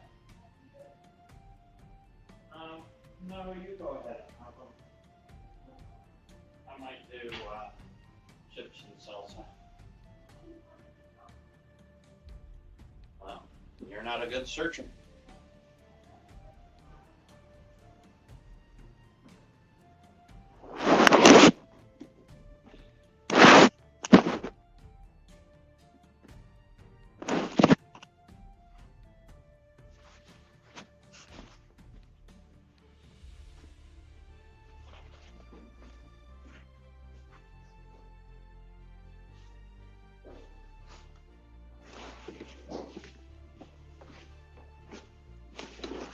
There is lots.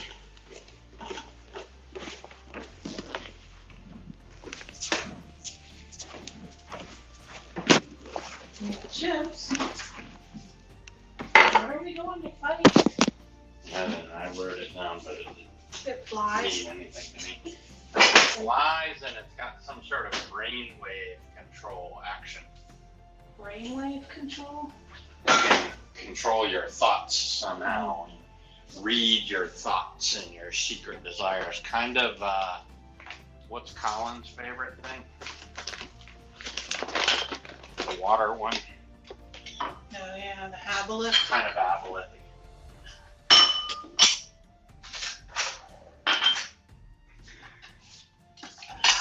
I'm gonna put my chips in this. Do you want one too? I guess I'll just keep the bag. You can keep it.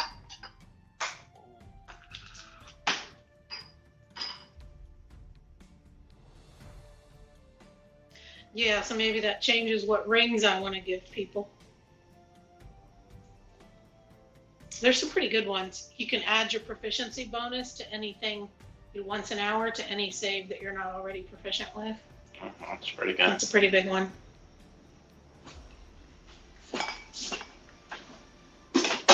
I was going to take the one that added a bonus to initiative.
Alrighty. Oh, back. Yep. Sí, señor. Es la verdad. All right. That's So far we have time spent in order to really just like you have like the warning signs as far as when something might be coming up to the village. And you spent time figuring that out, as well as getting the hearth fully established. And Torhilda has made many potions, it sounds like. Yeah, I guess that's up to you. No, yeah, because I think you can make one per short rest or something like that, is what it says. I don't know. I have the 4-hour sleep thing, so she's been brewing and she's made some rings as well. Yeah. So she's used some of her own silver and gold and made some very lovely rings and starts passing them out. Here, Bormunder, this one's for you. And she gives him a labradorite ring. And A Labrador? This is labradorite. It will help you hit things better. Huh, that seems quite useful. Uh-huh. Nala, I made a malachite ring for you. Hopefully you won't have to worry about getting taken over by fairies again. That's good. And Brinja, I made a quartz ring for you. That way you don't have to worry about getting hit as often. Interesting. And Layla, I made a turquoise ring for you. They have a connection. Turquoise has a connection to the divine that I think you would appreciate.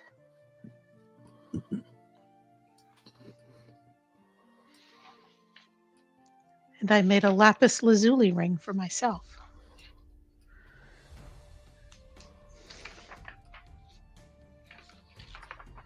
What does this particular thing do? You have a quartz ring. No, Once the per- lapis lazuli. I've seen it in the rock before. The lapis lazuli. Yes. It helps you be a little more alert. It's going to help me be not quite so flat-footed when things start happening. Interesting. You are exceptional gem maker. Thank you.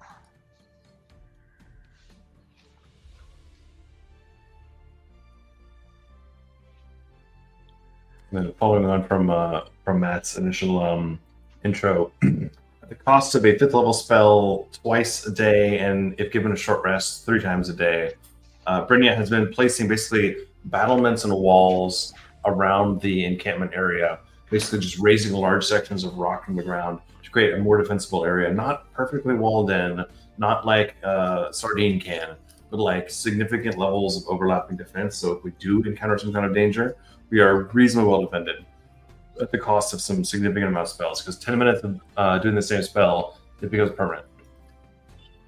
Okay. That makes sense. Yeah. So you start to now we've got these rock formed things that have coolly magically made fortifications around. Yes, stone battlements for sure. Got it.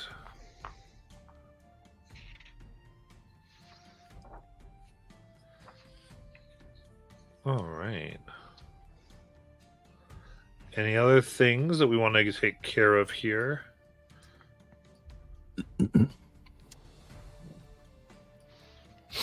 I don't. I was just gonna say, culturally, is it clear that people are like settling in and like calming down a little bit? Like, are they accustoming themselves to this new space of ours for the moment? They are, because you had said there was that. You'd said for now, and there has been that buy-in for now. that this is what they need to do so that resource can be gathered, a fence or reclamation of their home can be launched is kind of what was pitched to them. And so they are good, especially after the battle, the way the dead were honored. Even things like that the relatives of the other side have a day where they can come. All these things feel very good to them. Since I think that's what Nala would have done that week then, because I don't think she had a project. So she at night she would just organize some, meetups and for story sharing and people to share memories of those that were lost and kind of just have that grieving process as well as just a community building thing. All right. So, as I kind of mentioned last week, this is where the world kind of opens up to all of you. You had very distinct paths among this, and now things are very open. So it's kind of deciding what way you want to take this next.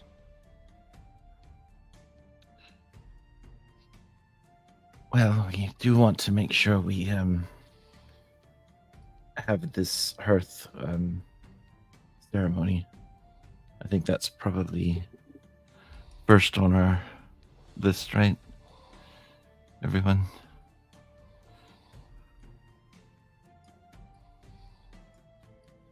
Will you be full size for that battle or no? I'm full size. No, I'm saying you have how do you that word in common? Super state. The word will come back to me. It's like the more impressive charge sort of a never mind. Like, you mean giant?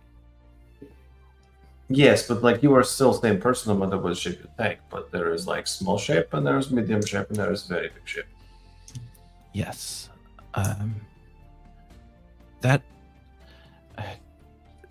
That's a curse. I don't have a lot of control over it. Incredibly useful. How is it curse? Well, I have parts of it are seen it. useful. Oh, okay. But you cannot control? I can control the giant form. The other two, not so much. Interesting. I suppose I always took for granted that this was within your grasp because I very much change form on opinion and mood and others. I can think of one or two in the party that have unique abilities that are not obvious, but they are well within grasp. A curse, you say? Yes. How were you cursed, if you don't mind me ask? Because I am strangely curious, like child asking about procreation. Well, long before I was with you all, I grew up elsewhere. I was in Toverin. It's a trade city. It's actually where I grew up, and I helped run an establishment there with my family, and I didn't particularly care for it very much. It was, it just wasn't really for me. And I longed for something other than that.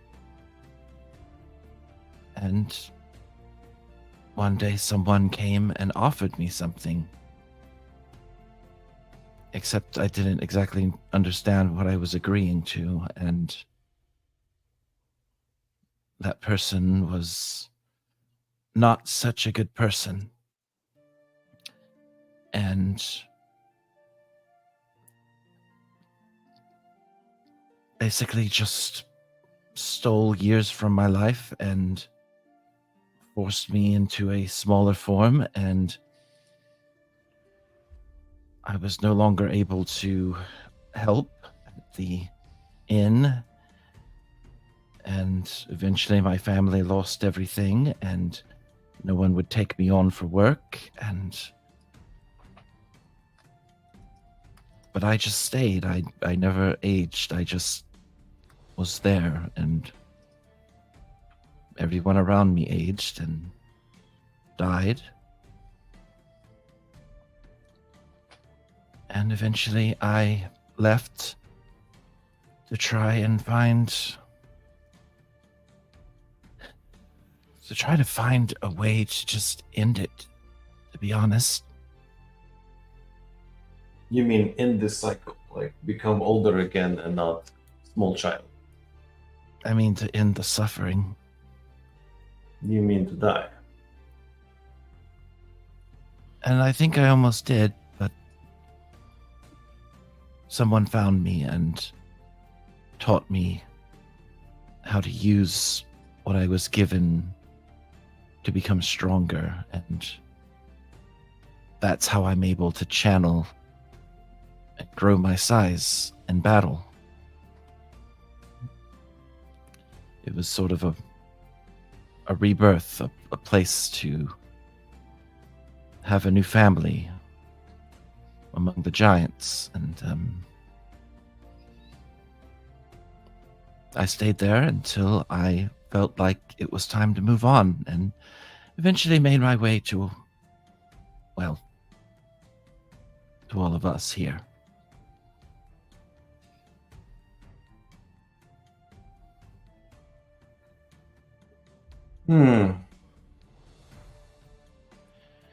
In that respect, we have some things in common, especially the leaving of old family and finding a family. Not always positive, but always progress. I'm curious, and don't tell me if you're not willing. Why would a person keep you small? Because they tricked me.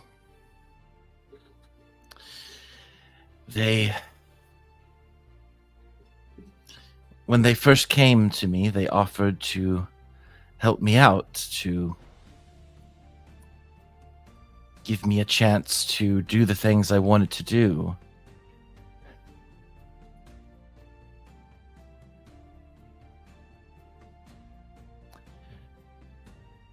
And the wording is what cursed me. And I've been looking for that woman ever since, but I have no idea who she is, no idea where she is. But maybe one day I'll find her and get rid of it. But it all came down to the wording. The wording of the curse, you said.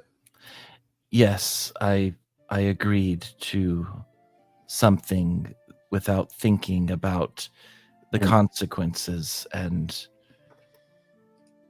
I was basically agreeing to time to get away, to not be beholden to that life of mediocrity, of just serving tables and wiping down bars. And so she gave it to me.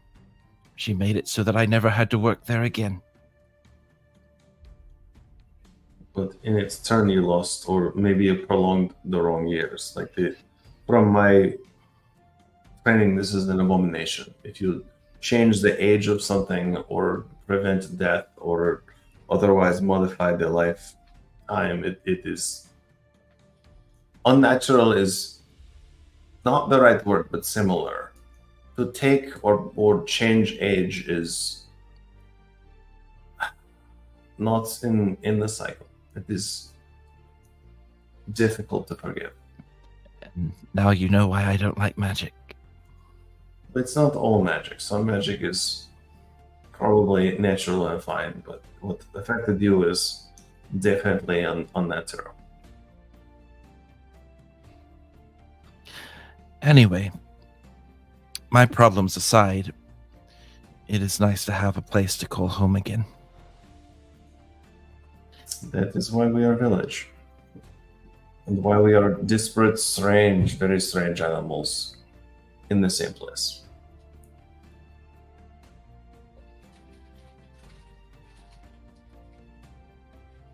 Anyway, not to cry too much. I have already said too many words. Let us head back to the group with the broader conversation and see where we go next.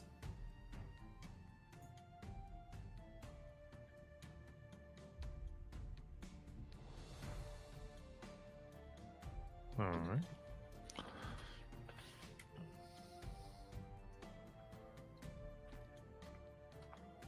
Having a bit of that conversation.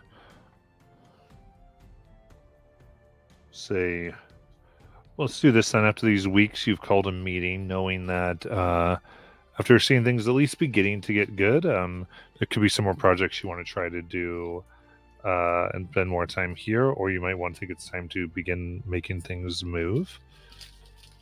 So I'd imagine you've called a meeting among all of you, probably within the lodge as everyone else is out doing work.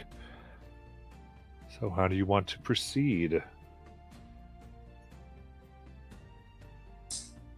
Brittany, in her typical brusque form, being wise but tone deaf and not charismatic at all, says, "As we are gathered, it's obvious to me it is time to feed the hearth."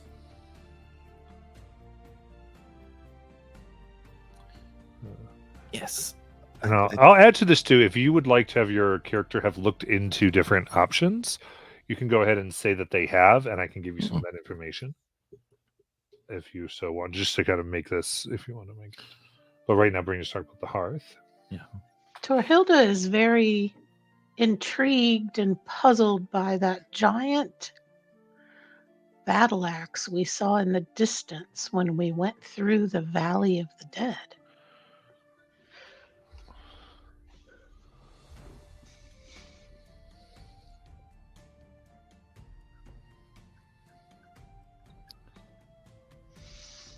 Does anybody know anything about that?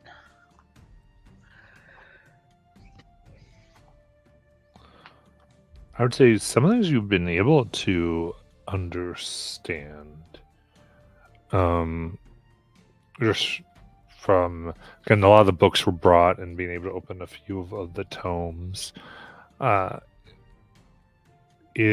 was talk in the early writings of a battle against a giant of death that they ruled over the realm, and it could be, you get rumors that the first dealings with the Enskodi that Brynja is now allied with was to potentially put them into power by taking out or somehow disabling. The legends aren't super clear about it. That particular being, and that their axe was left behind,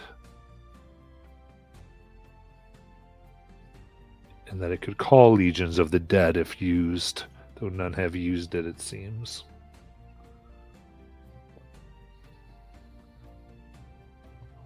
Be clear, this is not allied with Enskodi. This is the giant that can call his own legions, right? With the axe code. Yeah. Yeah, so this would what the being that might have been the most prevalent being in that area, in that world before Enskodi.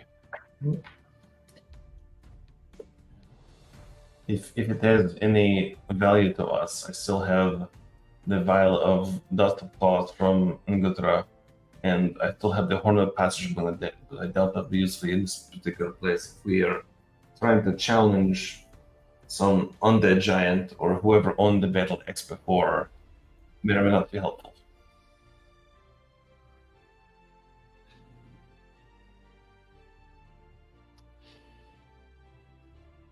I feel, Torhilda, you are closer to the dead than I am on most days.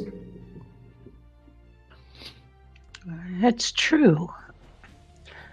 I don't know if an axe that summons legions of undead is really I don't know if that would be something that would be useful. I heard say from humans in marketplace one time, not my kink.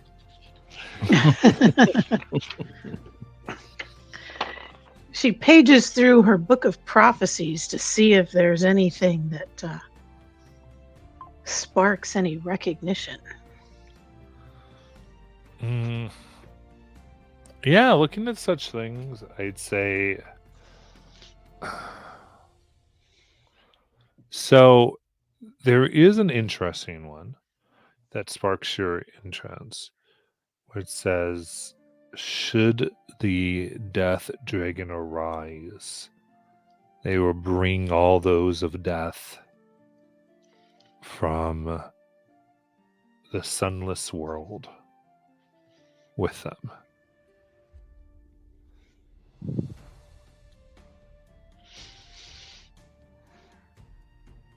And it kind of references that something might be able to claim the being that such that could reclaim the axe, and that possibly, I would say this, that in looking through it, it sounds like the first thing is, as you're kind of cross-referencing it with the axe, that the potentiality of this being possibly not being killed but put away somewhere in this, it could be in the same place where the one Gagazol might be coming from.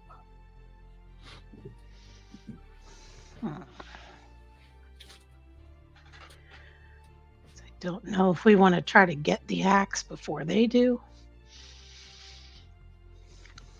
Above the table, you said before, there is a thinner veil to the shadow plane, correct? Yes. Do we have a connection between Gigazol and shadow plane? That could probably be something you'd investigate. Yeah.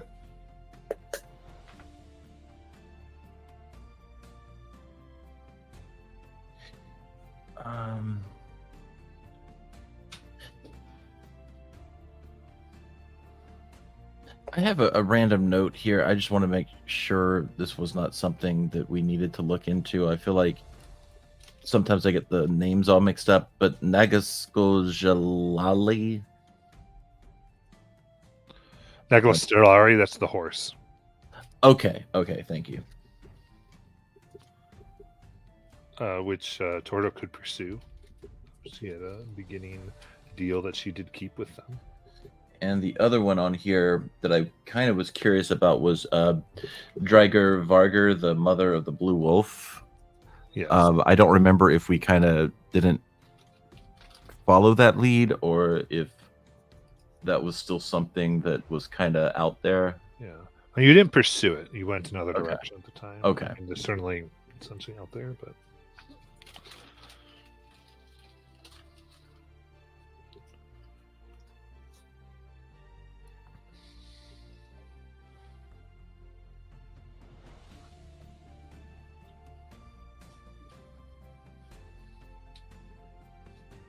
So do we feel at this point that the village is well enough defended we can go on a hunt? Can we possibly just go attempt to find this creature we're interested in pursuing? Like, would the very early stage village be okay?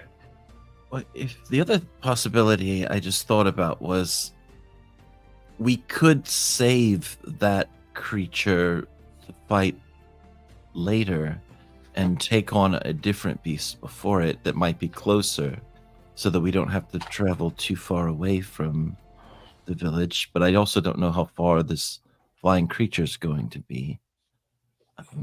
Maybe we could research a little bit in trying to locate evidence of the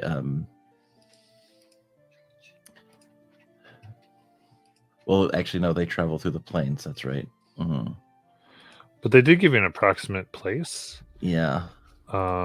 Basically, I put the mark in here. They described it to be roughly over here where the red marker is. All right. And about in terms of miles or kilometers or whatever, would that be like a day's travel or 2 days? If the trees are to scale, it's like 15 minutes. Perfect. So, looks like about 2 days. Okay. Too bad.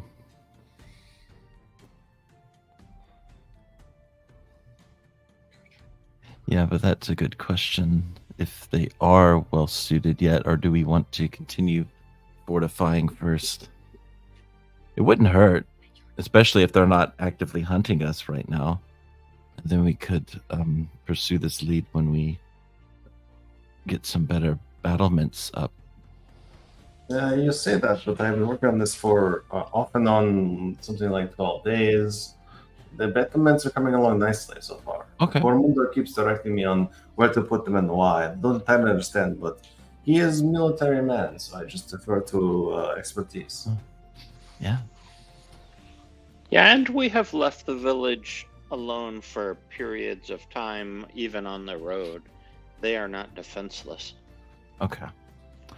Yeah, I mean, if you feel good about it, then I feel good about it. So I see no reason not to pursue this flying, planar, traveling trickster who likes stealing secrets.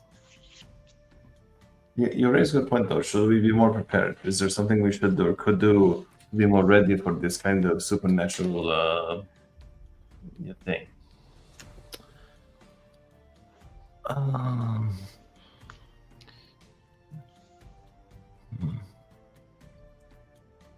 We struggled with flying things last time, but we may be a little smarter in that front. Let me commune for a moment and decide if I have a better spell for that problem.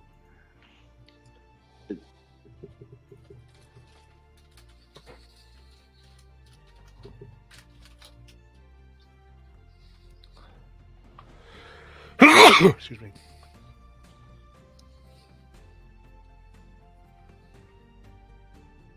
I know we thought this thing had extraplanar travel. Do we have any sense of the kind of creature he is? If he's elemental or fey or anything like that? I think the closest guess, because they didn't outright tell us, but the fact that they're a secret collector would likely push it toward fey. And we also know that wherever there's a dark area, so the sun is dimmed, that's the most likely place where they've recently engaged in that type of travel. So if we could find locations that are unusually dim from the sun, then we have a good idea of where it's been shifting those planes. True, and they gave us a location, and it seemed like they caused quite a lot of havoc wherever they went. So hopefully we can track them down when we get there. I was just trying to see if there were any spells that I had that would be useful to have built out. The only I might have a few things that are helpful against Fey. Well, Bormunder, you might be able to use this foxglove tuning fork that I have. It will allow you to detect Fey. Do you want to try using that? Sure. I think that would be useful. Okay. So I pull out my pouch and I take out some small bellflowers. When you're ready to use it, put these on your fingertips. And then it's the same as if you're casting a spell, so think of it that way. You can learn the location of any Fey or Fey portal.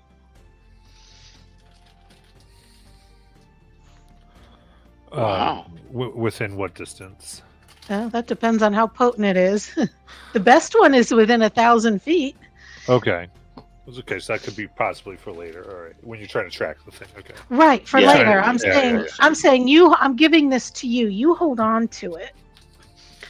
Yeah, no, I love how you have these things. Now you're like, oh, here's the thing that you could use. Like you're passing out the medicine. Right, yeah, that reminds me. Really She rummages cool. in her Love it. voluminous pack. Try love it. these. I collected these. Yeah, because I sort of can detect other things, but not Fey. So that's a useful addition. I appreciate that very much, Torhilda. Yeah, I thought since you detect other things, these would be useful for you.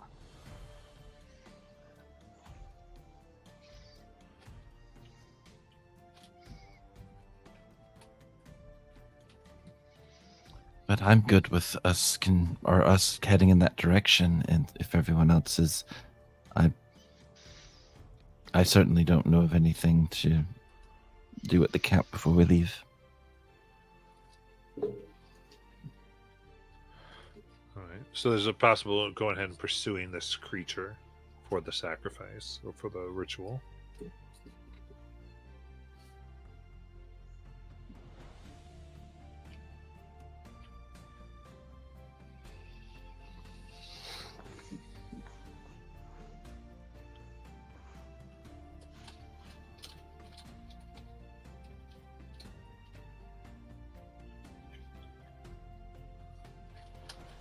Anything else from others?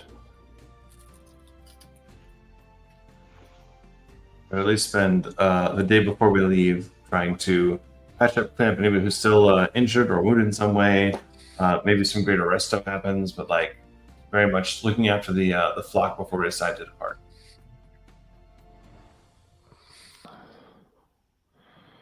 Okay. Yeah, and there's a contingent you would take with you, and in fact, before you go, there is do this a little bit. As they mentioned, there is the ritual of the hearth that must be done, where the weapons that you planned on using are warmed by the hearth the night before.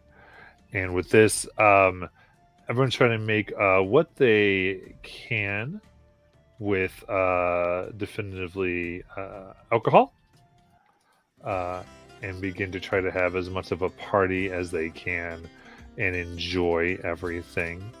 As this is the place before the Great Hunt, and it's a little different. Not many are going on the Great Hunt as normal, but they also understand as there's almost a continual hunt to protect the thinness. And due to a lot of your things you do see, some have, there's always watchers out of like any new pits. And there have been an incursion or two of things that are attacked as soon as they sort of put their head in, and there's the occasional skull of a creature that is put as a warning as you are no longer welcome here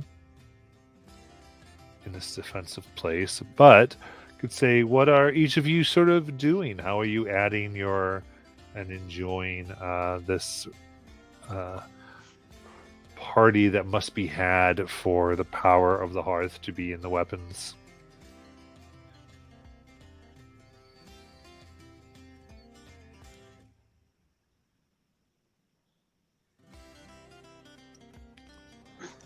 Well, as usual, Torhilda is brewing.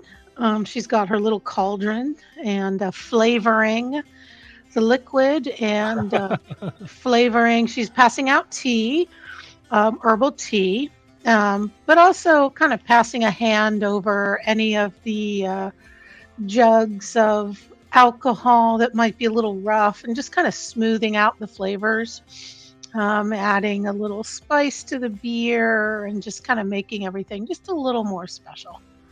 Nice. Yeah.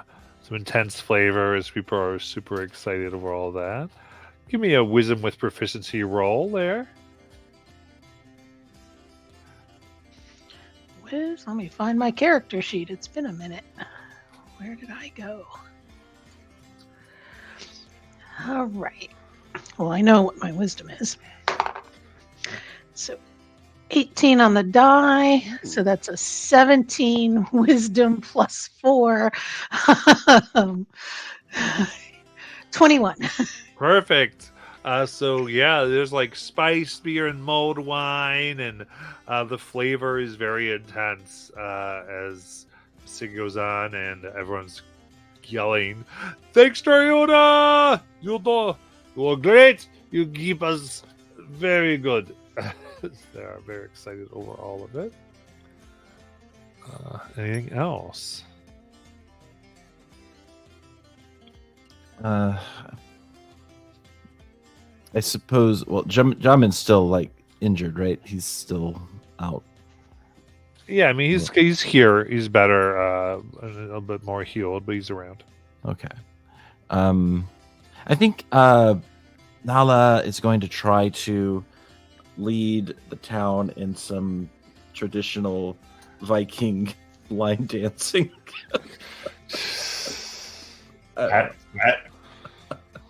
Amazing. Shit. Or at least like what I'm actually thinking is like a community like a dance, like people just kind of having fun together, and she'll dance with Sprout.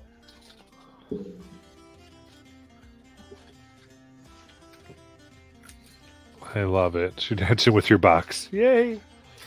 Well, I thought it was night out. It's not night out. Okay, if it's not night out, I won't make him out. Well, no, you can't. What Sprout is like? Sprout doesn't have legs. Oh, he's not even around. I thought it'd been a couple of weeks. I don't know how long it takes him to grow, so I'll leave him be. I'll let him grow. And yeah.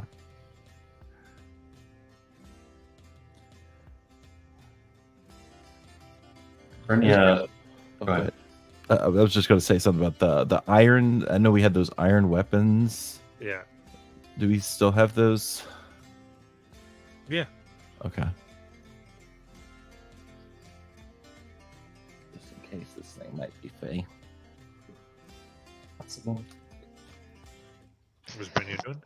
Brynja strips down naked and performs a ritual of sacrifice, and very solemnly like treats the hearth as if it's the new temple, and tries to perform sacraments in front of it and just like express the sort of religious fervor of rebuilding a community from scratch and rebuilding from nothing, and tries, separate and apart from Nala's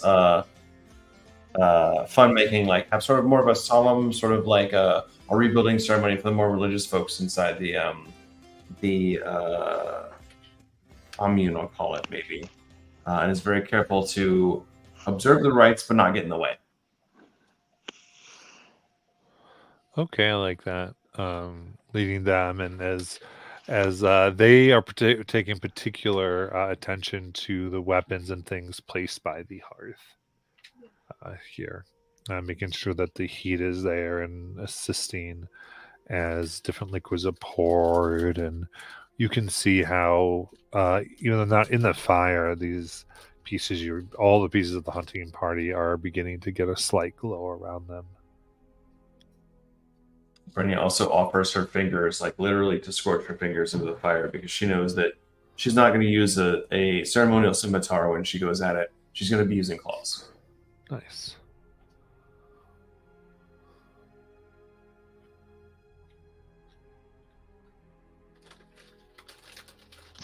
Layla is going to have spent time the day beforehand gathering up various wildflowers and from her garden, and is going around making flower crowns for people, or just little flower bracelets and stuff like that. Kind of just, she is still very creepy about it, but she's trying to be nice. But people are very much still wary of her. Just it's something that they can't help. Like they want to open up, but it's hard.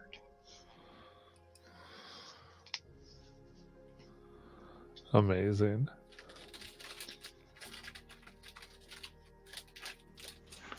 Bormunder is very touched to have had us resettle. He's been feeling homesick and longing for a place that feels home-like, and perhaps indulges a bit overmuch in ale as a result of this. And as he gets a little drunker, and he's got a pretty tough constitution, and so he doesn't get overly drunk, but he decides to demonstrate a dance of his people, which I imagine to be rather like the New Zealand haka, kind of a fierce guttural with lots of shouting and mean mugging. And I'm not sure how well the townspeople react to this, if they find it more frightening or amusing, but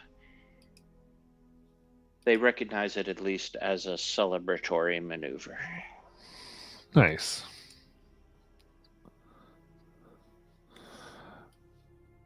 And I think they do. They definitely get what it's meant to be. They've probably seen you do this before. So like, yes! And they get very excited as the party moves on and on here with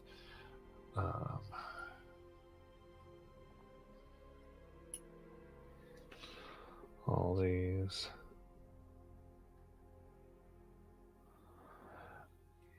And kind of towards the end of the party, most have begun to take their rest. Though you all haven't, you're part of the hunting party here, so you're sort of overseen and need to be in the presence of your weapons, awake and, as some would claim, drunk. But young Hearthkeeper tells you don't have to be drunk. Actually, the most just prefer it. Now you tell us.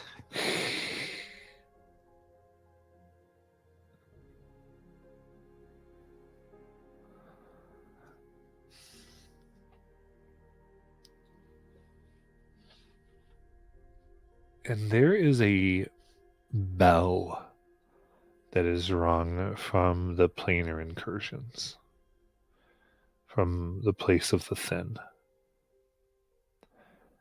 And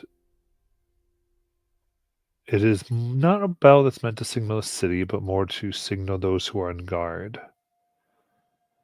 And you hear the ways of them beating something back. And your refined ears tell you that it's actually somewhat well in hand, which takes some pride in. But there is this chittering and clattering sound of pincers.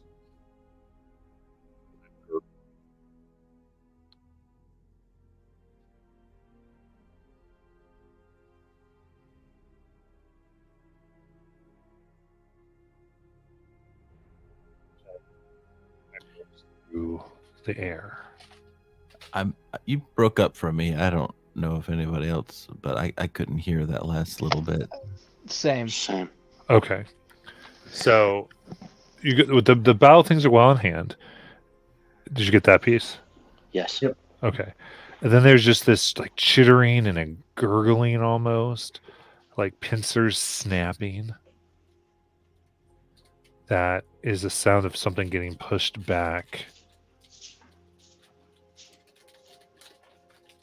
through.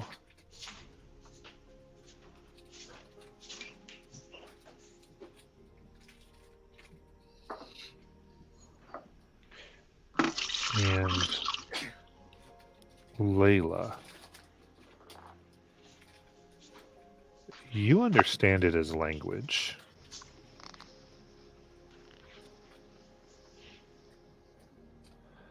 And you hear the scream as it is pushed away from this plane for now.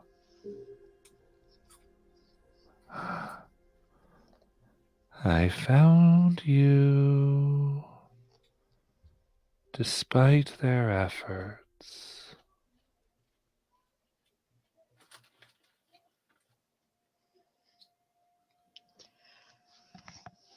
When she hears this, the flower crown that she's working on, she immediately just freezes and it just falls, and her face, although already fairly pale, just blanches.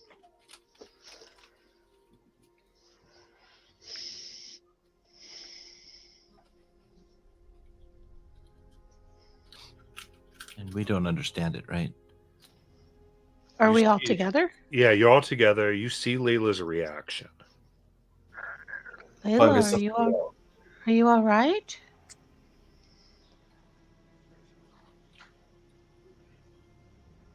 Yes.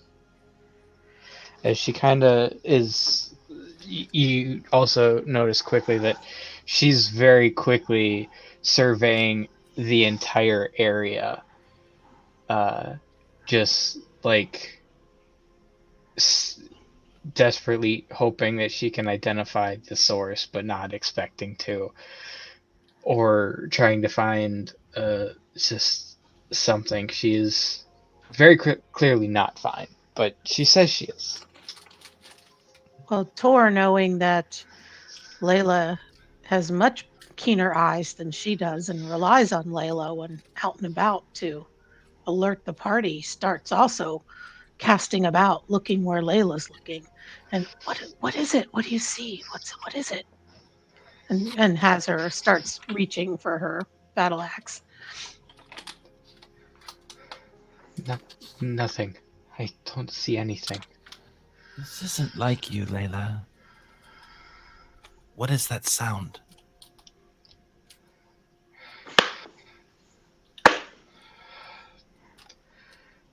They weren't supposed to find me. What? We should leave as soon as possible. We're still in the town, right? Yes. We can't leave, Layla. We just... We... What's going on? The whole village will be in danger. I don't know how I know this, but I know it. If at least I need to leave. We need to. Let's hurry out first thing in the morning, get the hunt done, and then I don't know where to go, don't know what to do, but I do not want these people in danger, and wherever I am, danger will follow.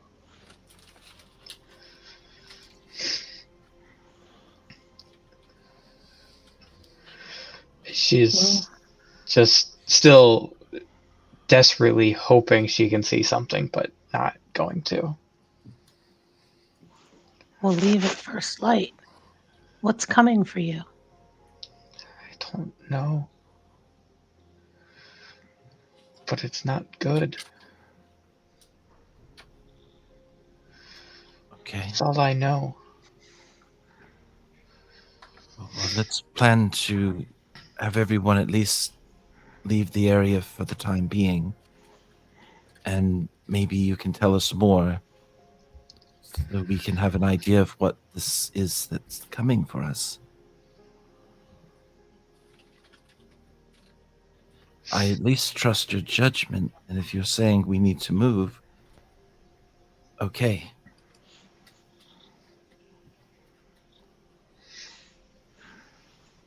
Layla, we have been on many hunts before. You were a roommate for a long time. Why wouldn't we just lay trap? Why wouldn't we just take you outside of the settlement with the right level of protection and prepare for the thing to come? Because I don't know if any proper preparation would be enough. I don't know exactly what is coming for me, but I know it is very, very bad. All right, but like, given your lack of knowledge, or more broadly, like, not knowing what threat is, we could separate you from everyone else with good guard, and if worst happens worst, that is fine. We will deal.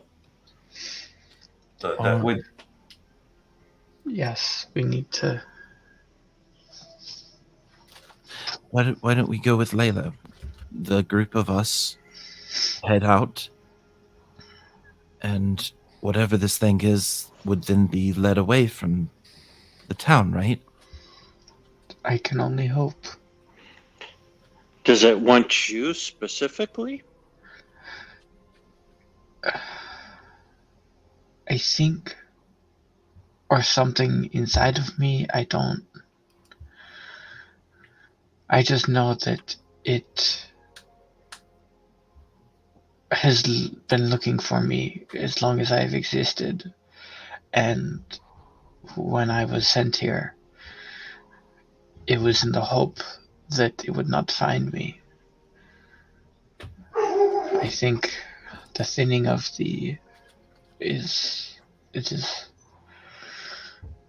I think with me being so close to such a thin part between realms, it was able to detect me. So, at the very least, I cannot stay here for too long, or he will find his way through. Torhilda, do you have anything that could make Layla hard to detect?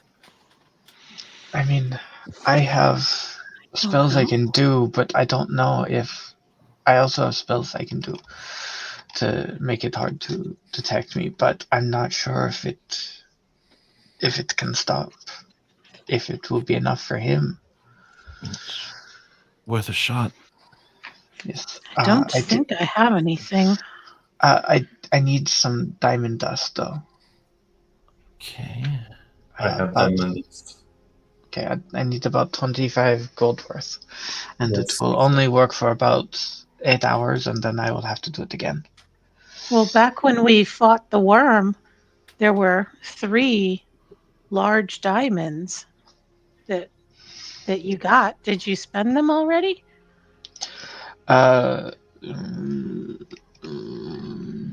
I do still have them. Those. So you've got I could definitely grind up. I could definitely have you grind up one of them. I have diamond dust Yeah. for sure. Yeah, I can absolutely grind. Just because something those for you. are revivify diamonds specifically. Oh, that's okay. So You Just- have a lot of them. That I have 3, which is right? Maybe I Revivify wouldn't- is only 300, right? A 300 JP diamond. So let me split one off for you. Make you some dust.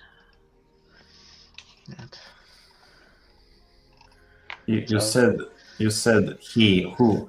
Do you know who he is? no. Layla, this is I- a bad time to I know. I'm not trying to be secretive.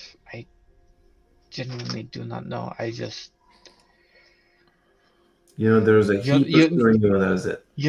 when you look at a wild animal and you can just see or feel that it is in a kill or be killed Mm-hmm. kind of Yes, I think that's feeling. true. Yes, that is the feeling I get all of the time when it comes to him. Only a million times worse. You've encountered him before. Before I was sent to this land. But it was for a very short time before. And it was the best word I can think of to describe him, and it was nightmare. Pure, concentrated nightmare.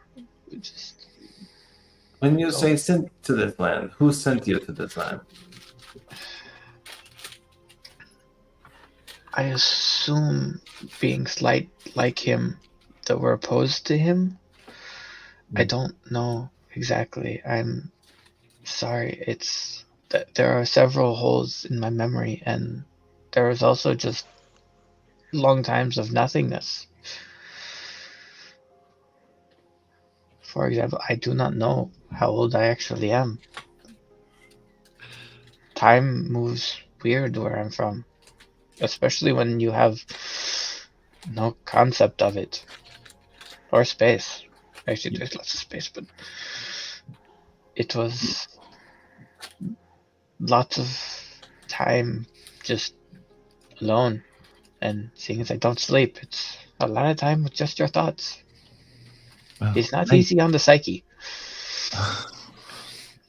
Layla, I mean, we're a clan now, so your enemies are our enemies, and if this comes to a fight, we will fight.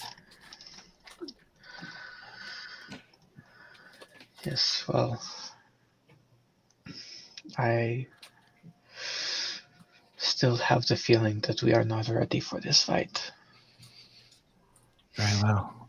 Then let's try to hide you and come up with a plan.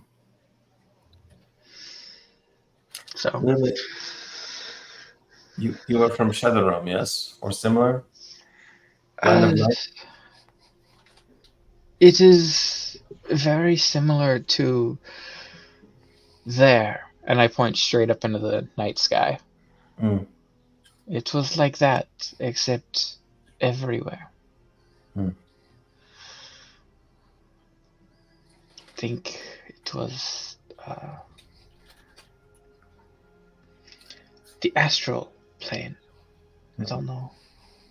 I have Does that heard of sound these. right? Yes. Is that yes?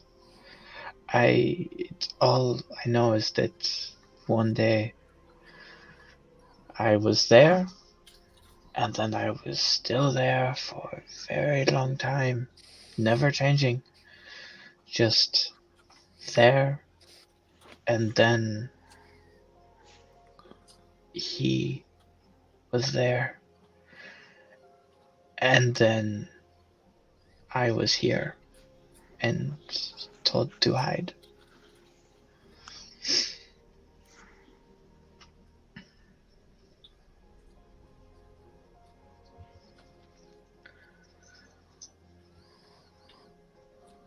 So let's yes, I shall stay. I shall move far away from where the thinning is, and stay there for the night. Well, you shouldn't go alone, so I'll go with you. It is not necessary, but I thank you very much, all of you. Necessary is the wrong term. This is not how that works.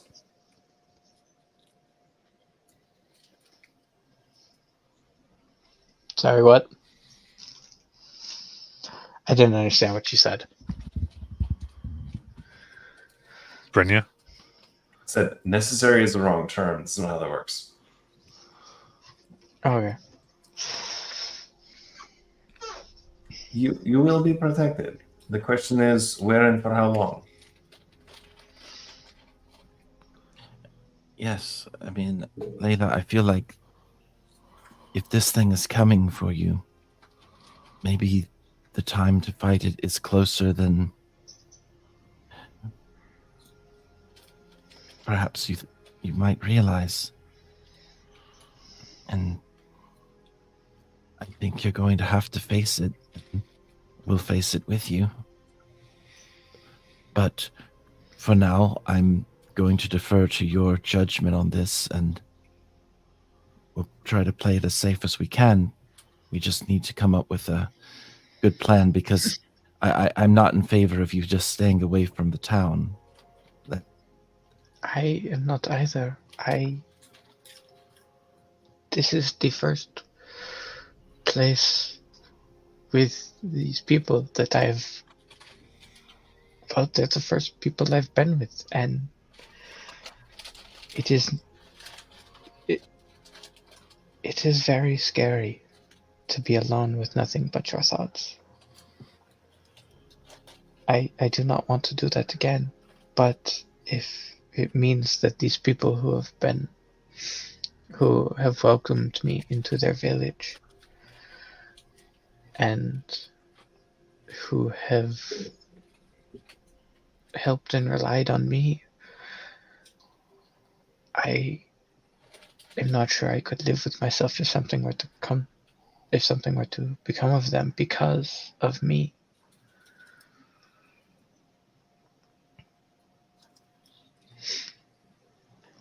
Well, it seems to me they have chased him away once already, so we may not I'm not be without hope.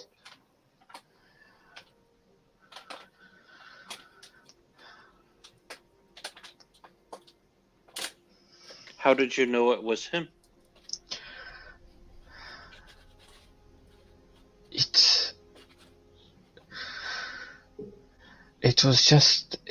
just a feeling, a itch in the back of my head, a knot in my stomach, a shiver down the spine. It is hard to describe, but it is. I think I heard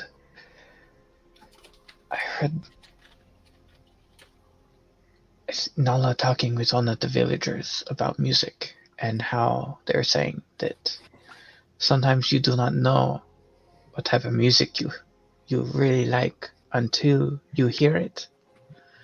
And sometimes you cannot explain why, you just do. It is like that.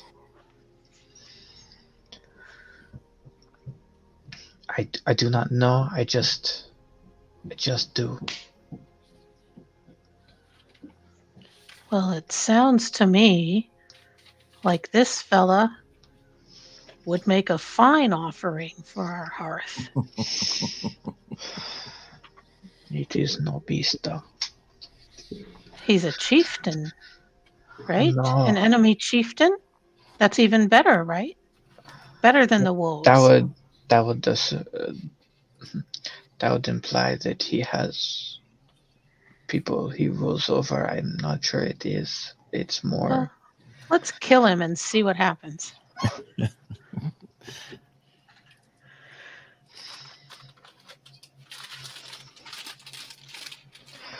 I always did appreciate your optimism, Torhilda.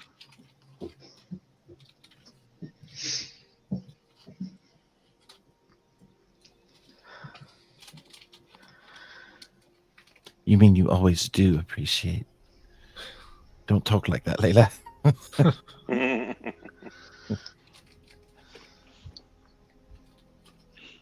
I would like to quiz the guards who were watching when this apparition appeared and see if they can tell us anything about it, or what type of creature, even just if they had a fey, dark, any kind of sense at all.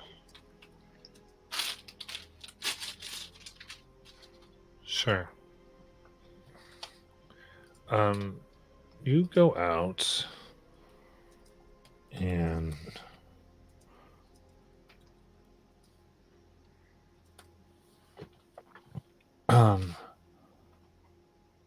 as you begin to stare even like towards that general area,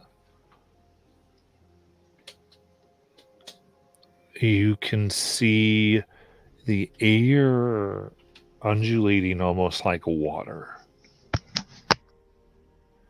The sounds of battle still happening. And it like goes in and out of your sight. But there's a vague shape. It's not ever fully there, but more of an outline of a spider. Large abdomen, tiny thorax. The body itself 150 feet long. Each leg the same size. It doesn't crawl, but it seems to be in the air, moving. And it's barely visible, and then gone, and then barely visible, and like thunder getting further away. The intervals of it being barely visible get further and further apart.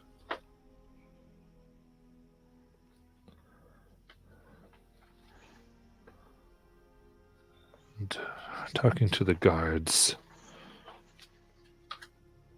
by the time you get down, they are stationed. Some with arrows, others with axes buried in mud.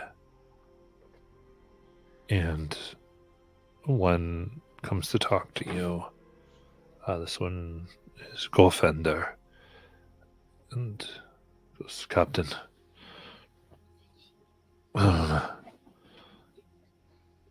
These were tough ones. You see people are injured, but there doesn't seem to be casualties. Some are applying ointments and various things. And I tell you, but we remembered our training. We saw the signs. We can see where they come through, thanks to you.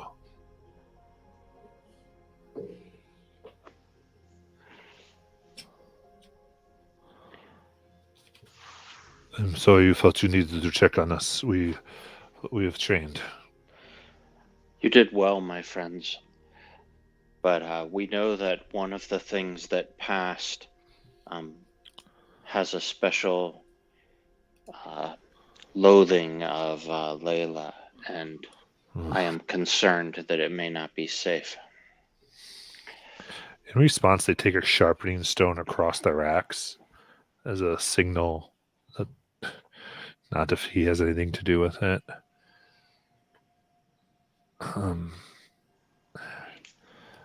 Well, then we must keep them back all the more. I know it will be a comfort to Layla to know that you are here taking guard. How many came through on that pass? Was it a wave of enemies or just this one spider creature? That never came through. It's almost like things came from it.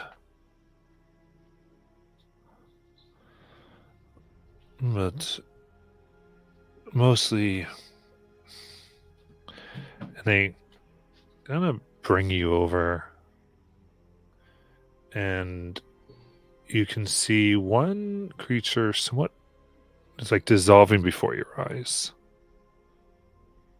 But you still have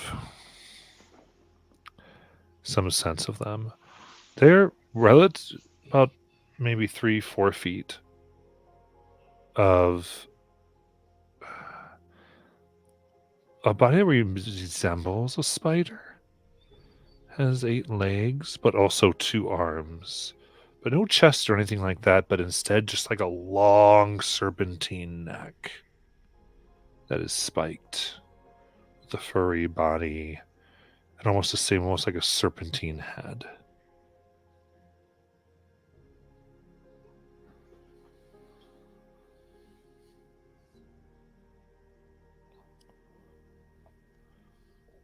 These are very disturbing signs.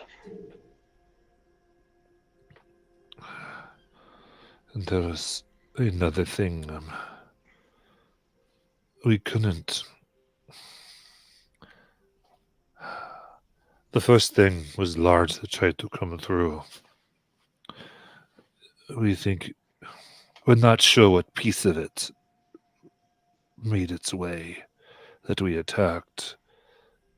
Everyone, I saw my mother's arm with a flat sword.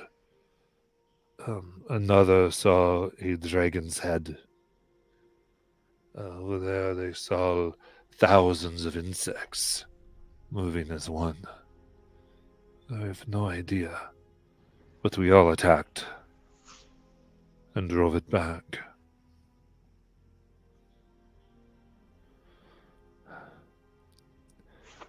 We dedicated ourselves to protect the thinning. These are the thinnings, I suppose. Is there anything else you need to know, Captain? No, just make sure to double the guards here, and should there be any more incursions, come and get me at once. You are leaving, yes? We are leaving in the morning, I believe. Tonight, if we have another, we'll keep guard. If it seems it is getting thick again, but if it's the increase in ferocity, we will send someone immediately for you and wake you as per your orders.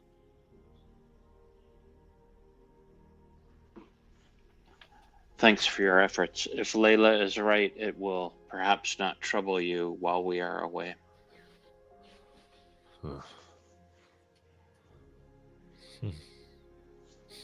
Frankly, Captain, I would rather trouble us than follow all of you.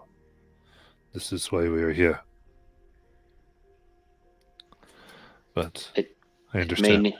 It may need us all to defeat it. Hmm. But I appreciate your bravery.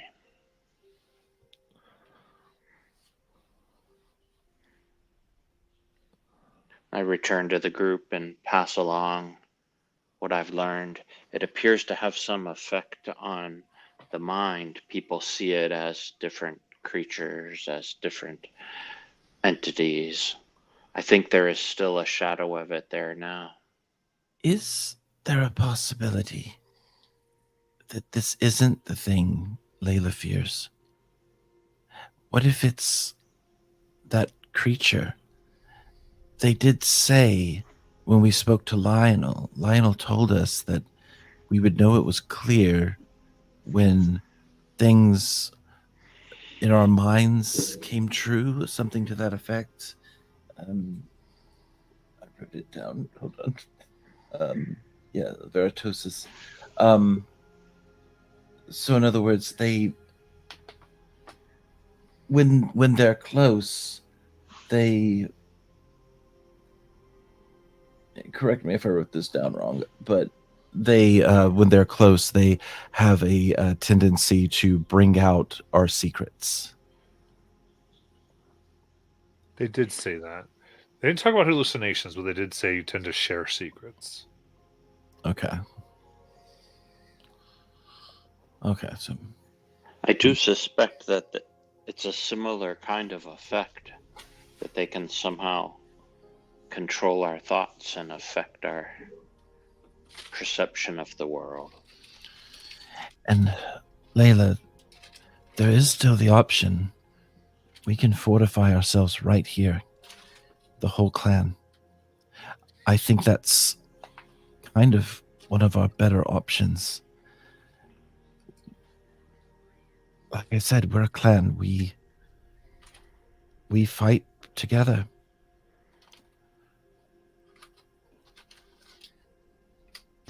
Yes, and I'll chime in. Layla, I know what it's like to run from something to protect the ones you love. No one should have to do that alone. You're not alone. And I put my hand on her shoulder. And when that happens, Tor's eyes go white, and you see Svan step into Tor's space as well. And so you see a double blurred vision of the two sisters vibrating back and forth. And she says, not very loudly this time, when the roots of the ancient oak grow weak and shadows stretch across thinning walls, the newborn flame must rise and seek the strength of stone before it falls. From distant clans beyond the veil, the storm of iron shall descend. But if the skull-felled forge their shield, the night of blood shall find its end. Gather allies swift and true, for battle comes with the morning dew.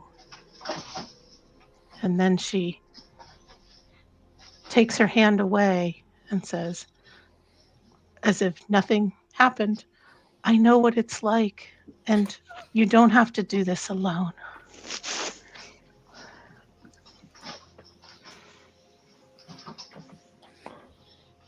I mean, yes, you just said that we should gather allies.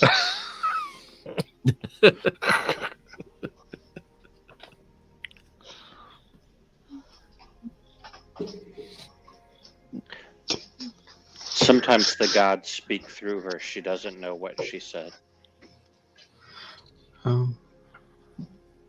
Did that happen again, Bormunder? Did you write it down for me? I have to put it in my book. I assure her that I did, and I tell her something completely different than what she said. No.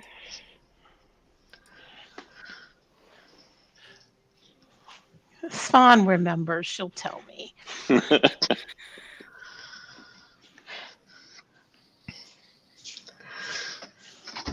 If I just realized Nala has a good pulse on kind of certain things in the community.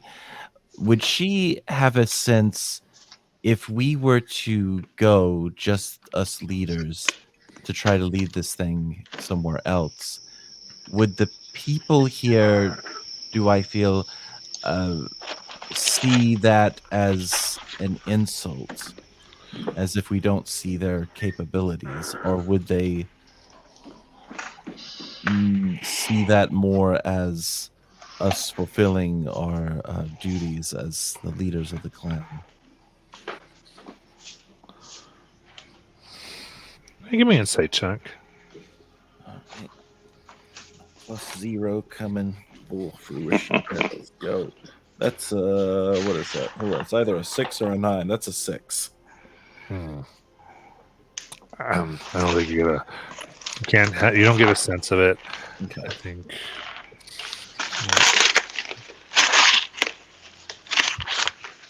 I think one thing as you are, I would say you've come across very soon like this raid that you've done, and you think of like the beginning skirmishes and how that can kind of get information. I would say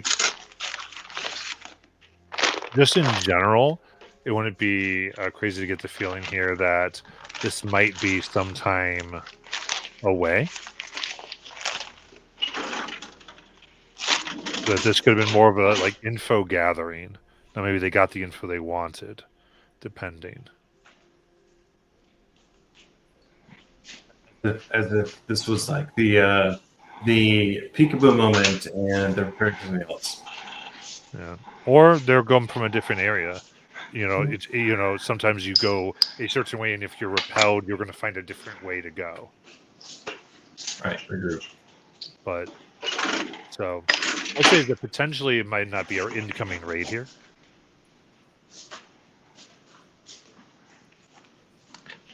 When I think we must activate the hearth, we have already begun the ceremony.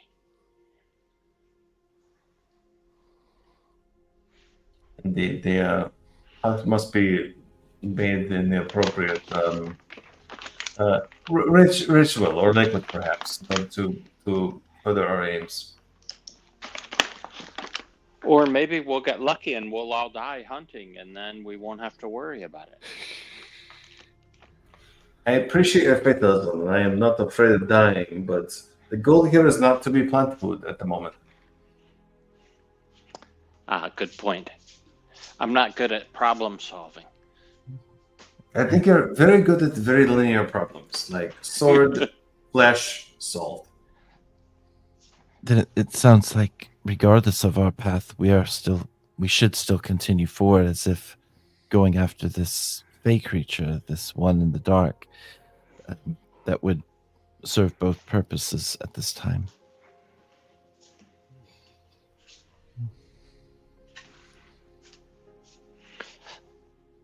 I think so. It will bring some distance for Layla, and we can perhaps learn more about it and build the strength of our tribe. And we have used the magic of the hearth before, so I think restoring it can only help us to fight. Layla, is there a method by which we might conceal you or otherwise keep you away from your pursuers? I have been playing with the magic of hiding footprints lately. Is there some way we can make you less visible to your problem? I have a spell that will make it much more difficult for me to be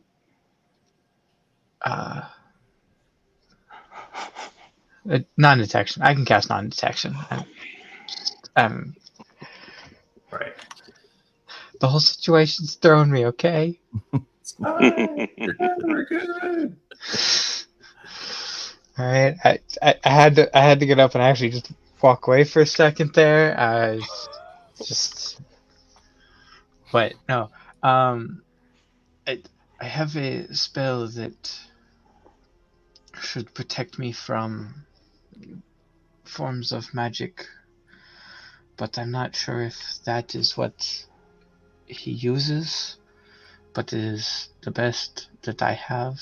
But hiding my footprints, he doesn't follow my footprints. Well, I can carry you. Well, it is not the footprints. It is similar to.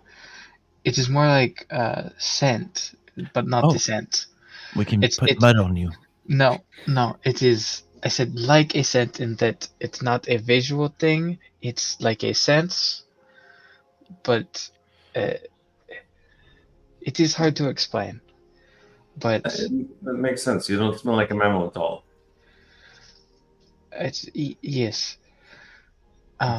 Mud will take care of that. It is not actually scent. It is just the best. What's his word?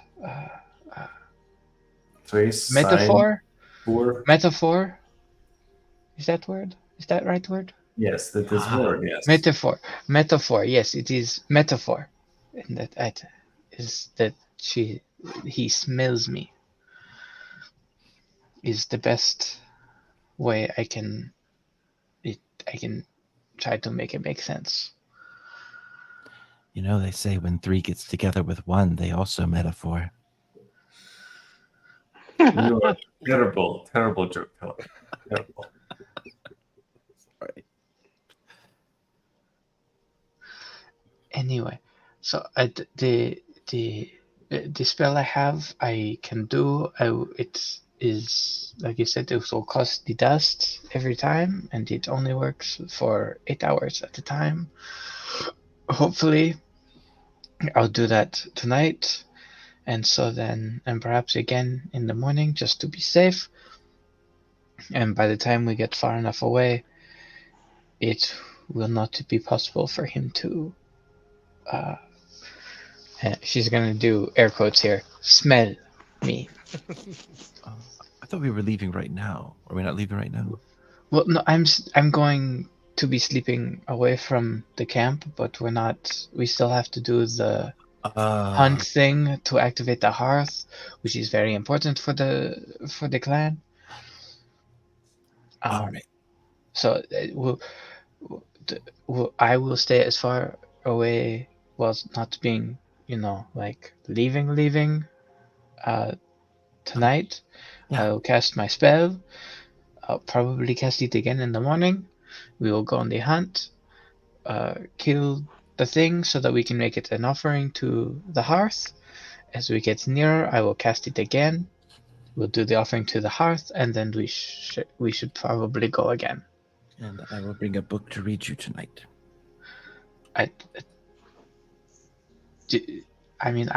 You could read a book for me to read you tonight.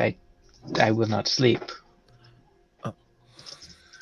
If you want me to read you a book, well, you fall asleep. I can do that. Oh, that would be nice. I only sleep for 4 hours anyway.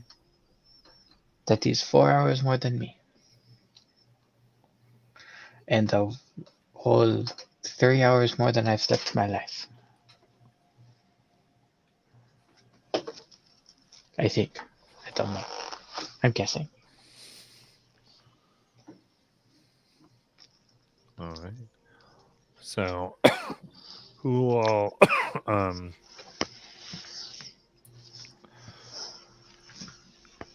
So there is a certain amount of time that all of you would have to stay here, but then at the appropriate time, Layla, you could make your way for the rest of the night out.